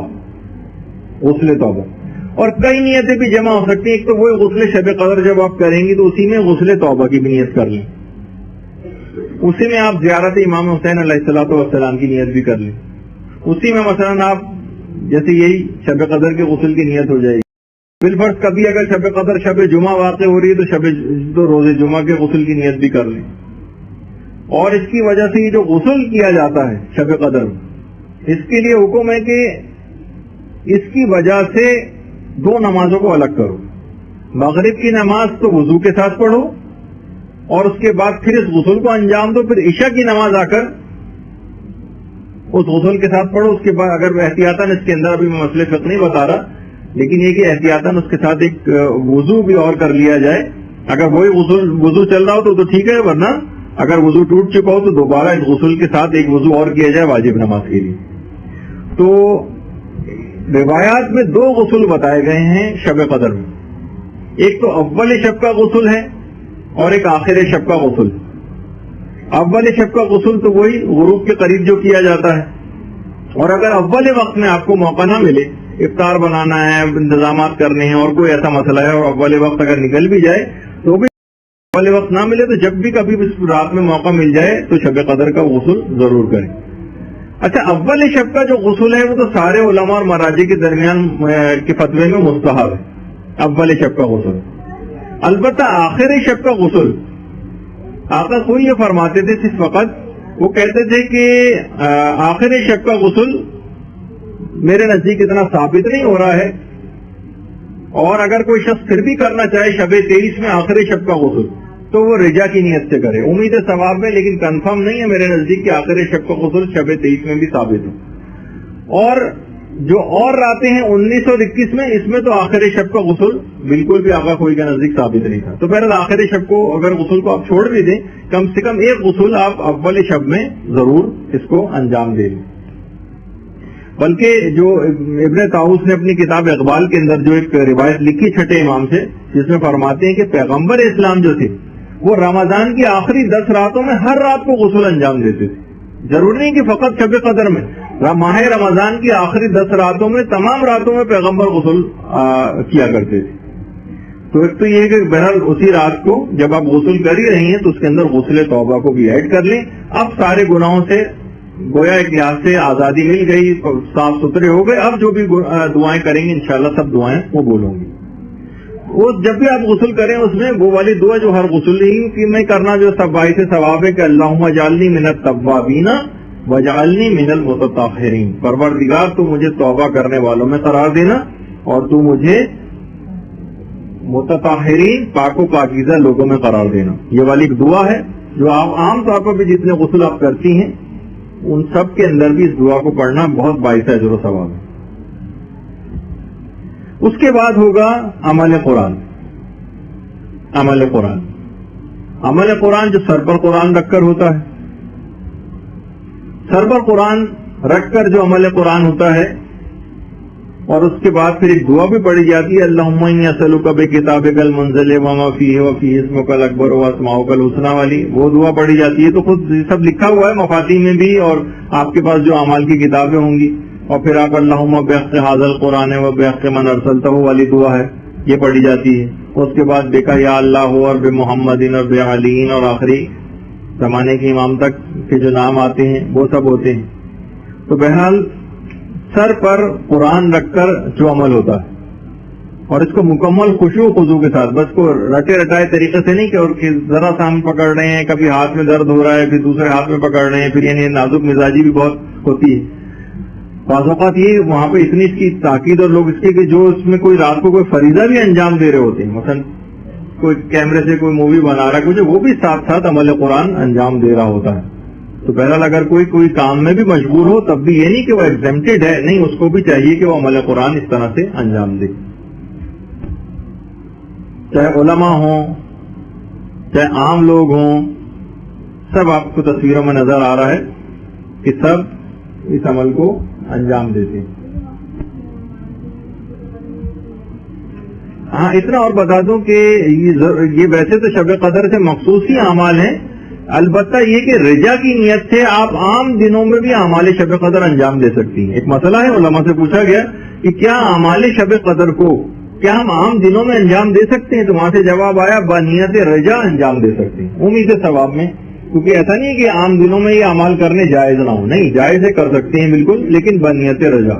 لیکن یہ روایت میں جو تذکرہ ہوئے ہیں، بلکہ یہ سر آغا خان جو اس سے پہلے پرنس کریم آغا خان سے پہلے تھے، ان کی باقاعدہ کتاب میں بھی انہوں نے اس بات کا تذکرہ کیا ہے کہ میں دیکھتا تھا کہ میرے والد جو تھے وہ جب رمضان کی کچھ آخری تاریخیں آتی تھی تو اس میں قرآن کو سر پہ رکھ کر اور کچھ دعائیں پڑھا کرتے تھے. وہ اسی طرف اشارہ ہے، خیر وہ تو تبدیل ہو کہ ان کا مذہب کیا سے کیا بن گیا ہے.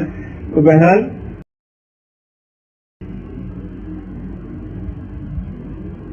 البتہ یہ اس میں نہیں ہونا چاہیے کہ مثلا قرآن پڑھا جا رہا ہو اور ساتھ ساتھ مثلا یہ سب کام بھی اس میں چل رہا ہو. اچھا، اس کے بعد 2 رکعت نماز پڑھی جاتی ہے، نماز شب قدر. 2 رکعت نماز جو کہ شب قدر کے اعمال میں پڑھی جاتی ہے. حضرت موسیٰ نے مناجات جو پروردگار عالم سے کی تھی، اس میں ایک پارٹ اس کا یہ ہے کہ پروردگار میں تیری رضا حاصل کرنا چاہتا ہوں. دیکھا آپ نے کبھی وہ کہہ رہے ہیں کہ میں آتش جہنم سے پناہ چاہتا ہوں، کبھی کہہ رہے تھے میں قرب حاصل کرنا چاہتا ہوں. پروردگار نے شب قدر کے لحاظ سے بہت سے جواب دیے. پروردگار میں تیری رضا حاصل کرنا چاہتا ہوں. تو پروردگار کی طرف سے جواب آیا کہ جو شخص بھی شب قدر میں 2 رکعت نماز پڑھے گا اسے میری رضا حاصل ہو جائے گی.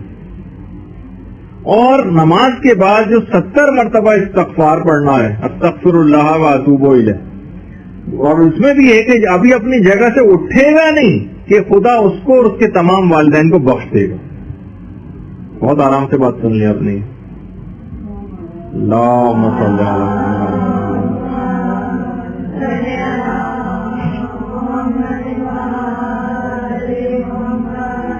پروردگار بخش دے گا اس کو اور اس کے تمام والدین کو بھی بخش دے گا، یعنی اس کی تمام پچھلے جتنے بھی 4 فادرز میں سے جو آبا و اجداد ہیں وہ سب بھی بخشے جائیں گے. اچھا، اس رات میں کچھ مخصوص دعائیں بھی ہیں اور کچھ مخصوص زیارتیں، بلکہ زیارت تو صرف ایسی ایک چیز اور، مثلا جو دعائیں ہیں اس میں دعائے ندبہ ہے، وہ اس کی رات ضرور پڑھیں. دعائے توبہ ہے، وہ اس رات کو پڑھیں. دعائے مکارم الاخلاق وہ اس رات میں آپ پڑھیں. ان کا ویسے تذکرہ آخری جو ہماری کلاس ہوگی اس میں بھی الگ سے آئے گا. دعائے ندبہ، دعائے توبہ، دعائے مکارم الاخلاق. مفاتی میں جو مناجات 15 15 مناجاتیں،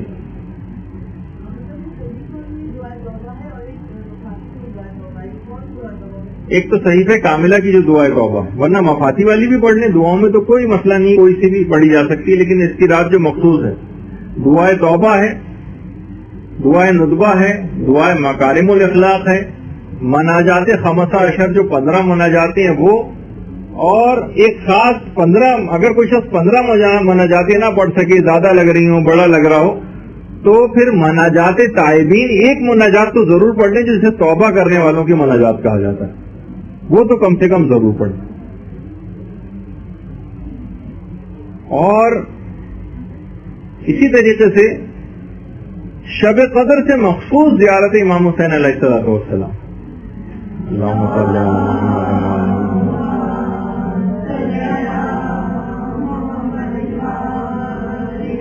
اس سے مراد زیارت وارثہ نہیں ہے، زیارت وارثہ بھی پڑھ سکتے ہیں، لیکن شب قدر سے مخصوص ایک الگ سے ایک زیارت بتائی گئی ہے جو زیارت امام حسین الگ سے، وہ کافی آگے چل کر زیارتوں کے سیکشن سے کافی آگے چل کر آپ کو ملے گی مفاتیح میں، وہ آپ خود ڈھونڈ لیجیے گا.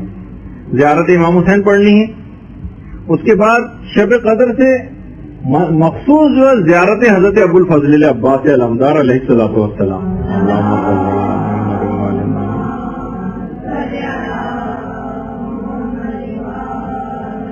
ایک تو عمومی زیارت ہے حضرت ابو الفضل عباس کی، وہ بھی چاہیں تو پڑھ سکتے ہیں، لیکن شب قدر سے مخصوص ایک الگ سے زیارت بتائی گئی، وہ آپ مفاتیح کے اندر دیکھیے گا. اسی طریقے سے زیر آپ جو قبر حضرت عباس علمدار ہے وہ، اسی طریقے سے شب قدر سے مخصوص زیارت شہزادہ علی اکبر علیہ السلام دی.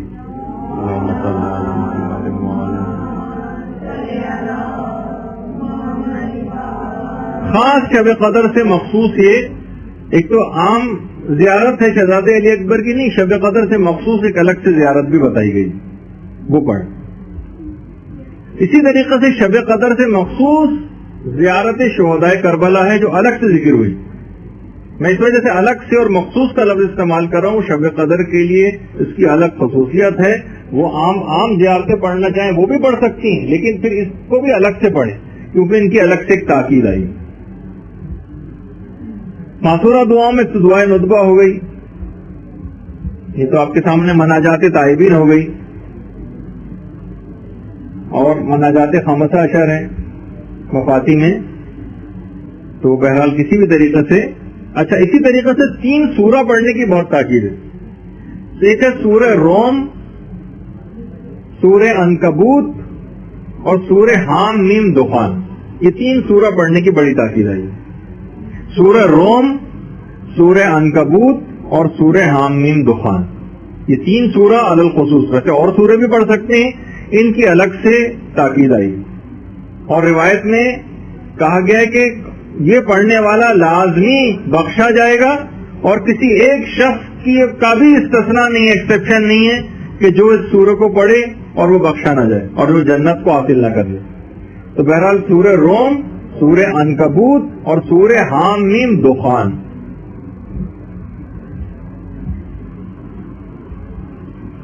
سب سے بڑا جو عمل آج کی رات کا ہے، ابھی تک بھی آپ نے جو سنے تو سب سے بڑا عمل نہیں تھا، مذاکرہ علمی. مذاکرہ علمی سب سے بڑا آج کی رات کا عمل ہوگا جو شب قدر میں آپ گزاریں گے.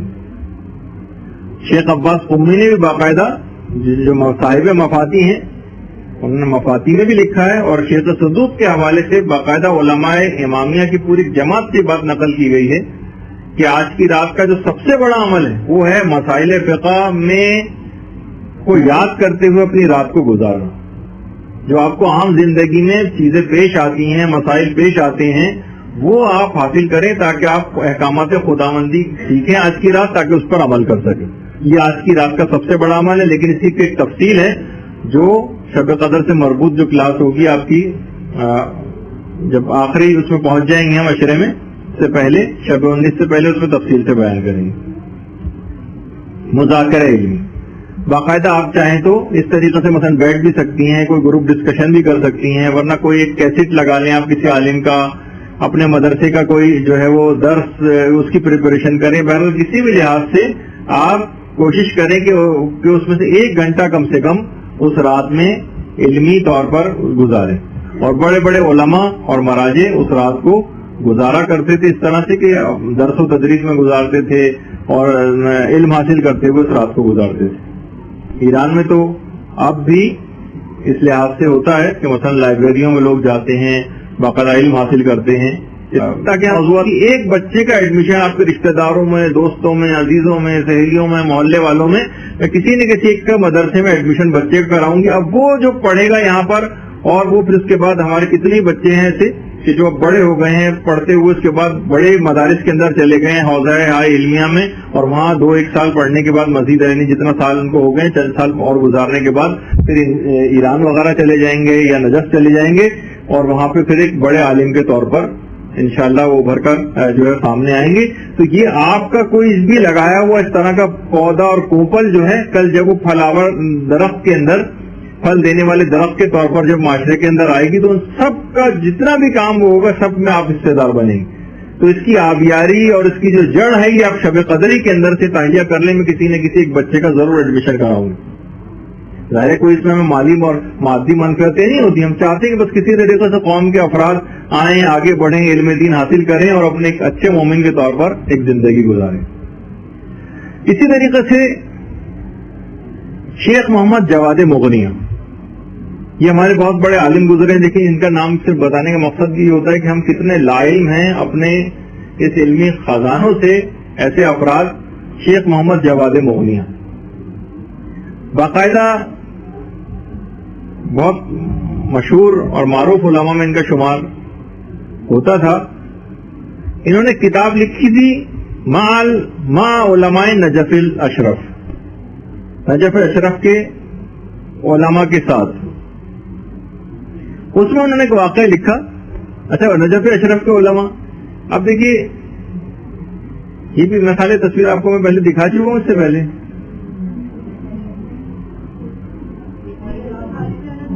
جی ہاں، تو اس میں مقصد کہنے کا یہ تھا کہ دیکھیے جس طریقے سے آپ لوگوں کی ماشاءاللہ ایک کلاس ہے، آپ لوگ بیٹھ رہی ہیں، اسی طریقے سے یہ جو جس میں طالب علم ابتدائی طور پر بیٹھے ہوئے آگے چل کر بہت پرانی تصویر ہے، اس میں اکثر اب مجتہدین ہو چکے. مثلا یہ جو بالکل 1 نمبر پہ ہی شیخ محمد رضا المظفر، یہ اس وقت جتنے بھی اصول فقہ ہیں، بلکہ ان کی کتاب ایک عقائد کی بھی ہے جو کہ اردو میں بھی ترجمہ ہو گئی ہے، لیکن بہرحال اصول فقہ کے لحاظ سے بہت بڑی جو ہے وہ شخصیت ہے. آیت اللہ مہدی الآصفی، یہ جو 10 نمبر پہ ہیں، یہ آپ جو ہے خود مجتہد ہو چکے. اچھا، اسی طریقے سے یہ نمبر 5 شیخ احمد وائلی، یہ بہت بڑے علماء میں ان کا شمار ہوتا ہے ماشاءاللہ حیات. تو اس طریقے سے کتنے ہی علماء اس قسم کے ہیں کہ جو ابتدائی طور پر ظاہر آپ ہی کی ہماری طرح طالب علم ہوتے ہیں لیکن مسلسل لگے رہتے ہیں اور ایک بلند مقام کو بالآخر حاصل کر لیتے ہیں. تو بہرحال شیخ محمد جواد مغنیہ نے کہا کہ ایک دفعہ حرم امیر المومنین علیہ الصلوۃ والسلام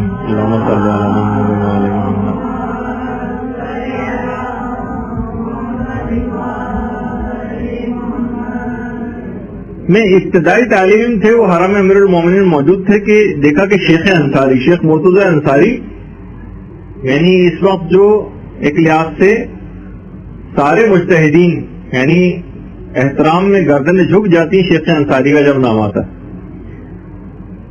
ایک دفعہ پوچھا ان سے، ابتدائی طالب علموں نے دیکھا کہ شیخ انصاری حرم امیر المومنین میں عبادت کر رہے ہیں. طالب علم سارے اٹھ کے ان کے پاس گئے کہ آج کی رات کا سب سے بڑا عمل بتائیے کون سا. شیخ انصاری نے طالب علموں سے پوچھا کہ کون سا درس آج کل پڑھ رہے ہو، کون سی کتاب؟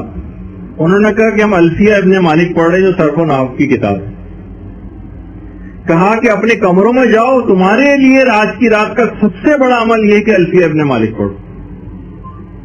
یعنی آپ بھی اپنے دروس کا مطالعہ اگر اس رات کو کریں، یعنی جو آپ کو اس وقت ذمہ داری، کوئی سی بھی آپ ایسے تو دینی کتاب اٹھا سکتی ہیں، آپ نے کوئی تاریخ کی کتاب اٹھا لی، کسی اور چیز کی اخلاقیات کی کوئی کتاب اٹھا لی، لیکن خاص طور پر ویسے ہم اس کو ڈسکس کریں گے کون سا علم حاصل کر لیں اس رات. تو آپ کوشش کریں کہ جو آپ کو عام زندگی میں پیش آنے والا حلال و حرام کا جو علم ہو وہ سب سے بہتر. آیت اللہ ذبیح اللہ محلاتی وہ بھی فرماتے ہیں، جب ان سے پوچھا گیا کہ آج کی رات کا سب سے افضل ترین عمل کون سا ہے تو انہوں نے کہا تحصیل علوم مذہبیہ، مذہبی علوم حاصل کرنا آج کی رات کا سب سے بڑا عمل. اور انہیں بزرگوار نے یہ بات بھی بیان فرمائی کہ شب قدر میں حتیٰ کہ روز عید بھی تحصیل علوم کو ترک نہیں کرنا چاہیے. روز عید بھی علم حاصل کرنے کو ترک نہیں کرنا چاہیے. یہ نہیں کہ بھئی اب تو روز عید ہے، اب تو ملیں گے، گھومے پھریں گے، بس خالی اس کے اندر لگائے جائے. تو بلکہ علماء تو یہاں تک فرماتے ہیں کہ امراض میں بھی، کمزوری میں اور بڑھاپے میں اس مسئلے میں، اور باقاعدہ صاحب جواہر، بہت بڑے ہمارے عالم گزرے ہیں، شیخ محمد حسن صاحب جواہر الکلام، ان کی کتاب کا نام ہے جواہر الکلام، جو بہت ہی فقہ کی بہت ہی عظیم کتابوں میں اس کا شمار ہوتا ہے. ہر عالم کی پوری کوشش یہ ہوتی تھی، جس میں آخری جو درس ہوگا اس میں روشنی ڈالوں گا، کہ وہ چاہتے تھے کہ اپنے کام کا اختتام شب 23 میں کریں. انہوں نے لکھا ہے باقاعدہ کہ تم کتاب جواہر الکلام فی شرح شرائع الاسلام فی مسائل الحلال والحرام، کہ میں نے خدا کے فضل سے اس کتاب جواہر الکلام کو رمضان کی 23ویں شب قدر میں مکمل کیا. باقاعدہ اپنی کتاب میں لکھا ہے انہوں نے. علامہ محمد حسین طباطبائی، انہوں نے جب اپنی تفسیر المیزان لکھی تو اس کو شب 23 کی یعنی جو شب قدر تھی اس میں اپنی تفسیر کو مکمل کیا، تاکہ کیونکہ ایک تو یہ بھی اس کا فائدہ ہے کہ یہ رات 1000 مہینوں سے افضل ہے، یعنی ہر ثواب 1000 سے ملٹی پلائی ہو جاتا ہے. تو انہوں نے کہا کہ اس پوری میں سالوں کی جو محنت ہے اس کو میں مکمل کروں گا اس طرح سے کہ شب 23 میں مکمل ہو، تاکہ اس رات کو 1000 سے ضرب ہو جائے یہ ثواب اور عظیم الشان فوائد کے حامل بن جائے. تو بہرحال ایک مسئلہ یہ ہے. اور یہ رات جو ہے صاحب لیلۃ القدر سے تجدید عہد کی رات بھی، صاحب لیلۃ القدر سے تجدید عہد کی رات. دعا اللہم صلی علی محمد وعلی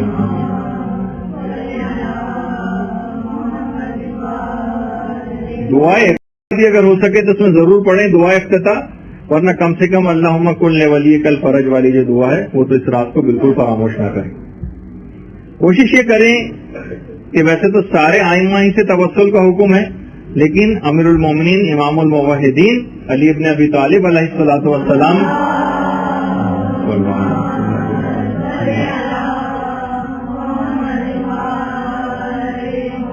کو خصوصیت کے ساتھ یاد رکھنا ہے کہ بہرحال ان شب قدروں ہی میں امیر المومنین کی شہادت بھی واقع ہوئی ہے، اور شب 19 تو شب ضربت ہی ہوگی اس دن جب ہمارا آخری اس کا درس ہو رہا ہوگا شب قدر کے سلسلے کا. اچھا، اسی طریقے سے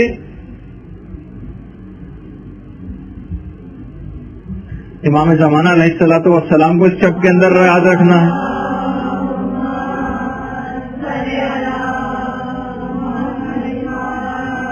اور چاہیں تو اس رات کو عریضہ بھی لکھا جا سکتا ہے امام زمانہ علیہ السلام کی خدمت اقدس میں.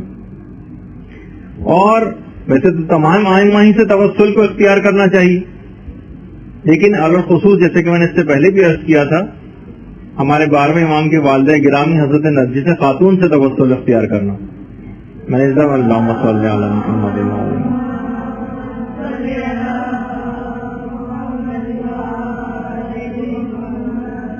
کہ ویسے تو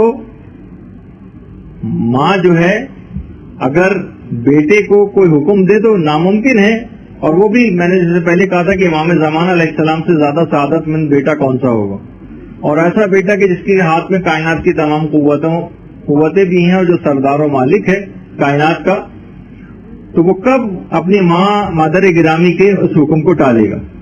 تو بہرحال یہ خصوصیت کے ساتھ آپ کو کرنا ہے ان سے توسل. اس کے بعد اس رات کو تلاوت قرآن بھی کوشش کریں کہ بالکل بہت توجہ اور ارتکاز کے ساتھ، خاص طور پہ وہ 3 سورے جو بھی آپ کی خدمت میں عرض کی، سورہ عنکبوت، سورہ روم اور سورہ حامیم دخان. تلاوت قرآن یہ خاص طور پر انجام دینی ہے. اور آیت اللہ حسن زادہ عاملی یعنی کتاب 1001 نقطہ، 1001 نقطے، اس میں نقطہ نمبر 490 جو بیان کیا ہے اس میں ہے کہ شب قدر قرآن کو دل کے ساتھ پڑھا جائے، نہ کہ بالکل سرسری سے انداز میں، پورے مکمل کنسنٹریشن کے ساتھ قرآن کو پڑھا جائے. یہ نہیں کہ بس جلدی جلدی جلدی جلدی ہمیں سورہ ختم کرنا، نہیں، ایسا نہیں. توجہ اور محبت کے ساتھ قرآن کو پڑھنا. کیونکہ آیت اللہ جواد ملکی تبریزی ان کا بھی تذکرہ ہوا تھا، جو امام خمینی کی عرفانیت کے استاد ہیں، فرماتے ہیں کہ سکرات موت جس وقت لاحق ہوتی ہے نا، جب انسان جان گونی کی کیفیت میں آتا ہے، تو تمام علوم بھول جاتا ہے سوائے علوم قرآن کے، تمام علوم بھول جاتا ہے سوائے علوم قرآن کے۔ جب ہی چوتھے امام کا جب وقت شہادت قریب آیا تھا تو چوتھے امام سورہ واقعہ کی تلاوت کر رہے تھے۔ بہت سی چیزیں آپ بھول جائیں گی، جو قرآنی سورہ آپ کو ہوں گے وہ سب آپ کو یاد رہیں گے۔ اچھا، اسی طریقے سے کوشش یہ کریں کہ زیادہ سے زیادہ قرآن کو حفظ کرنے کی بھی کوشش کریں۔ اچھا، یہ جو کہا جاتا ہے کہ دیکھیے شب قدر ہی میں قرآن جو ہے وہ نازل ہوا ہے، شب قدر میں قرآن نازل ہوا ہے، تو ایک کو کہا جاتا ہے قرآن دفعی طور پر نازل ہوا اور ایک تدریجی طور پر نازل ہوا۔ دفعی یعنی ایک دم سے پورا ایک ساتھ، اس کو کہتے ہیں دفعن نازل ہونا، اور ایک ہے تدریجی، مرحلے وار، جیسے جیسے واقعات ہوتے گئے ویسے ویسے قرآن 23 سال کے عرصے میں تدریجی طور پر نازل ہوا ہے، ورنہ قرآن ایک سال نازل ہوا، یعنی دفعن جو ہے وہ لوح محفوظ سے قلب رسول پر نازل ہوا ہے۔ اس کی تفصیل ہے جو درس میں آگے چل کر آئے گی اگلے دروس میں، یعنی ایک ساتھ ایک ہی وقت میں پورا قرآن قلب پیغمبر پر۔ اس کو کہا جاتا ہے کہ یہ دفعی طور پر روحی طور پر نازل ہوا ہے اور تدریجی طور پر لفظی طور پر نازل ہوا ہے۔ روحی یعنی روحی طور پر پورا ایک ساتھ قلب پیغمبر پر، اور تدریجن یعنی الفاظ کی صورت میں جو ہمارے سامنے اس وقت قرآن ہے۔ تو یہی وجہ کہ یہی آیت اللہ احمد خنساری، ان کا تو واقعہ میں نے آپ کو پچھلی دفعہ سنایا بھی تھا کہ امام خمینی نے جن کے متعلق یہ بات کہی تھی، جب ان سے پوچھا گیا تھا کہ آپ کے خیال میں آیت اللہ احمد خنساری ان کو آپ عادل سمجھتے ہیں، تو امام خمینی نے جواب دیا تھا، ارے عادل، مجھے تو ان پر معصوم ہونے کا گمان ہوتا ہے۔ یہ وہی آیت اللہ مجتہدی پر تو ان کا تو طریقہ کار ہی یہی تھا، مجتہدی تہرانی، کچھ ہی عرصے پہلے ان کا بھی انتقال ہوا ہے۔ وہ مجتہدی تہرانی وہ عالم گزرے کہ آیت اللہ خامنئی جن کے مدرسے کے متعلق فرماتے تھے کہ اس میں علماء نہیں بلکہ انسان تیار ہوتے۔ تو بہرحال یہ خود ان کے طریقہ کار تھا کہ یہ خود ان کی قبر آیت اللہ احمد خنساری کی قبر پہ جاتے تھے اور زیارت جامعہ پڑھ کر ہدیہ کیا کرتے تھے آیت اللہ احمد خنساری کو، اور ان کے وسیلے سے بکھری ہوئی مثالیں سامنے آتی ہیں کہ باقاعدہ ایران میں لکھ کے اپنے اوپر لگاتے ہیں نوکر ملت ایران، ہم نوکر ہیں اس کے، اور بالکل اس طرح سے خدمت گزاری کے جذبہ، یہ نہیں کہ ہر شخص جو ہے ہماری طرح گدھوں کی طرح سے ملک کو نوچ کھچوٹ کے کھا رہا ہو۔ تو بہرحال اس طرح سے یعنی لوگوں کی مدد کرنا بھی خود ایک صدقہ ہے۔ تو فقط یہ نہیں کہ ہم پیسوں کا صدقہ سمجھیں، کوئی امر بالمعروف اور نہی عن المنکر کی بات کسی کو بتائیں، آج کی رات کسی کو اور طرح سے ہم کوئی مدد کریں، بہت ساری چیزوں کے اندر اس طرح سے چیزیں ہو سکتی ہیں جو ہم آخری جو کلاس ہوگی اس میں عرض کریں گے۔ اور اسی طریقے سے شب قدر میں خاص طور پر وہ دوبارہ اس کی تاکید کے طور پر چیز آ گئی کہ 10 تسبیحاں سورہ قدر کی جو ہے اس رات کو ضرور پڑھی جائیں، کیونکہ یہ بھی آیا کہ جو شخص 23ویں شب میں 1000 دفعہ سورہ قدر پڑھ لے گا تو صبح اس حالت میں ہوگا کہ اس کا یقین شدید اور محکم ہو چکے۔ بہت سی چیزیں جو ہم گناہ کرتے ہیں نا، ہمارا یقین کمزور ہوتا ہے۔ اصل بات یہ کہ سب چیزیں ہونے کے باوجود ہمیں پتا ہے کہ اس گناہ کا یہ عذاب دیا جائے گا، اس نیکی کا یہ فائدہ ہے، لیکن ہم پھر بھی انجام نہیں دے رہے ہوتے۔ ہمیں پتا ہے کہ نماز شب پڑھنے کے یہ فائدے ہیں، لیکن پھر بھی ہم نماز شب نہیں پڑھ رہے ہوتے۔ اس کی ایک وجہ ہے کہ ہمارے خود یقین میں کمی۔ تو اگر کوئی شخص شب قدر میں 1000 دفعہ سورہ قدر کی تلاوت کر لے گا تو اس کا یقین شدید اور محکم ہو جائے گا۔ اور خاص طور پر ایک اور بات جو شب قدر کے اندر وہ کرنی ہے وہ ہے دعائے عافیت ضرور پڑھنا۔ پیغمبر سے کسی نے پوچھا کہ کوئی شخص شب قدر کو پائے تو وہ کیا مانگے؟ تو پیغمبر اسلام نے فرمایا وہ خدا سے عافیت و سلامتی طلب کرے۔ تو دعائے عافیت الخصوص ایک تو ویسی ہے جو مفاتی کے اندر دعائے عافیت ہے، صحیفہ کاملہ میں جو دعائے عافیت ہے، اور ایک ویسے مفاتی میں بھی مختصر ہے، اللہم انی اسألک العفو والعافیت والمعافات فی الدنیا والآخرہ، یا ولی العافیہ نسألک العافیہ و دوام العافیہ، عافیت العافیہ، عافیت الدین والدنیا والآخرہ۔ یہ بھی ایک دعا ہے جو مختلف سجدوں میں بہت سے پیش امام حضرات بھی پڑھا کرتے ہیں۔ یعنی مختصر ترین دعائیں عافیتیں بھی ہیں جو بہرحال میں بہت تیزی سے کہتا ہوا گزر گیا، جو آپ کو کتابوں میں مل جائیں گی، خاص طور پر جو تعقیبات نماز کی ہوتی ہیں، جو نماز سے مربوط کتابیں اس میں، ورنہ خاص طور پر یہ تو بہت ہی جامع کہ جب چوتھے امام دعائے عافیت پڑھتے تھے تو یہ والی جو دعائے عافیت ہے اس کا ترجمے کے ساتھ کوشش کریں کہ آپ پڑھیے گا اس رات کو، تو آپ کو اندازہ ہوگا کہ بڑی اس کی اہمیت ہے۔ اور جو کہ شیخ جعفر شستری فرماتے تھے کہ بہترین عبادت جو ہے وہ شک و شبے اور آلودگی سے دوری، اور اسی وجہ سے جو سورہ قدر جو پڑھی جاتی ہے. دیکھیے اب ایک تو ابھی آپ نے سنا کہ سورہ قدر، کیونکہ قرآن پڑھنے سے بھی یقین اور ایمان میں انسان کا اضافہ ہوتا ہے تو خود بخود شک و شبہ سے دور ہو جاتا ہے. علامہ مجلسی یہ فرماتے تھے کہ آج کی رات کا جو بہترین عمل ہے وہ اپنے لیے دنیا اور آخرت کی دعائیں مانگنا ہے، اپنے والدین کی دنیا اور آخرت کی دعائیں، اپنے مومن بھائیوں کے لیے دنیا اور آخرت کی دعائیں، اور خاص طور پر محمد و آل محمد علیہ السلام پہ درود بھیجنا وہ بہت بڑی عبادت ہے.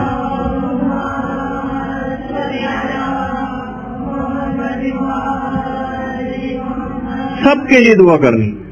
علامہ مجلسی فرماتے تھے کہ آج کی رات تمام برادران ایمانی اور اہل حق کے لیے خصوصی دعا کرنے کی بڑی تاکید.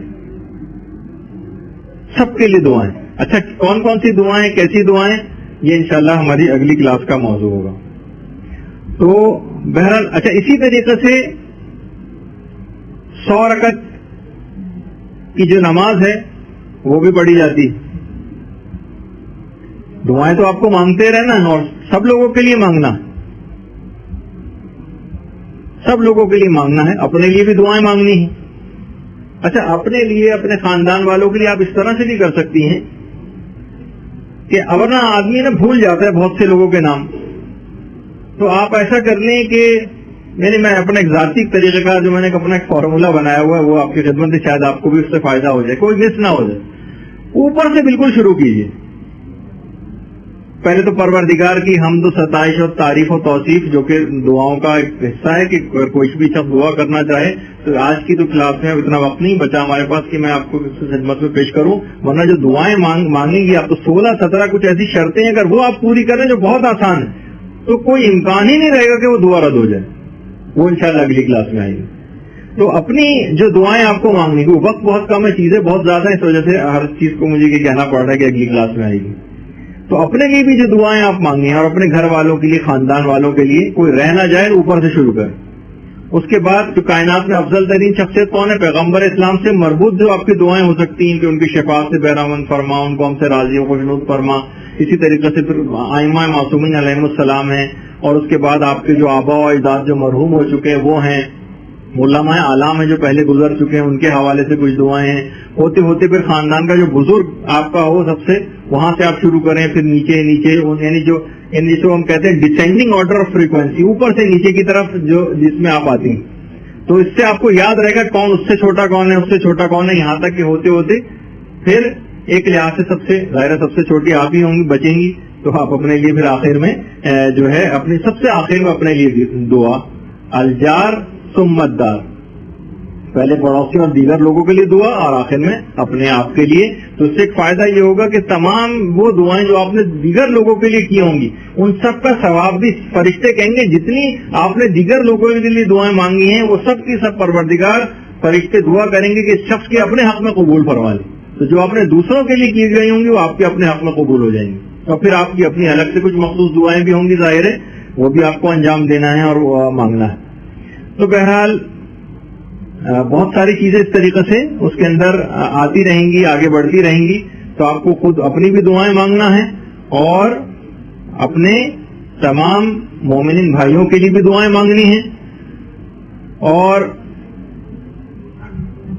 یہ بھی بات آپ کی خدمت میں بیان کر دی جائے، ویسے تو تفصیل اس کی جو ہے وہ کافی زیادہ ہے بھی باقی، لیکن بہرحال چونکہ اب بالکل وقت نہیں بچا بلکہ وقت ختم ہی ہو گیا، تو بہرحال آخر میں اس دعا کے ساتھ، کیونکہ ابھی ہماری اگلی 2 کلاسیں اور باقی ہیں، اس میں مزید تفصیل بھی آپ کے سامنے بیان کریں گے. وہ یہ ہے کہ بہرحال پروردگار اس رات کو کی جو حلاوت ہے دعاؤں کی، مناجات کی، قرآن کی، اس رات کے اندر ہمیں مرحمت فرما، اور وہ تمام توفیقات اور وہ تمام نعمتیں جو علماء، صالحین اور متقی افراد کو تو نے میسر کر رکھی ہیں، پروردگار اس میں ہمارا بھی حصہ قرار دے. اور پروردگار ہمارے ان پھیلے ہوئے ہاتھوں کو نامراد نہ فرما، اور تمام ظالموں، خاص طور پر امریکہ، اسرائیل اور مسلمانوں سے برسر پیکار تمام ظالموں کو نیست و نابود فرما، اور تمام گمراہوں کو اور بدعمال لوگوں کو راہ ہدایت دے، اور ہمیں پرچم ولایت کے ساتھ مشہور فرما. تو اس دعا کے ساتھ ہم آج کی اپنی گفتگو کو اختتام کر رہے ہیں. تو ابھی مطالب بہت سارے شب قدر سے مربوط اور باقی ہیں جو انشاءاللہ اپنی ہماری اگلی نشستوں کے اندر بیان ہوتے جائیں گے. آج آپ نے 2 گھنٹے تک بہت دیر تک سمع خاموشی آپ کی ہوئی.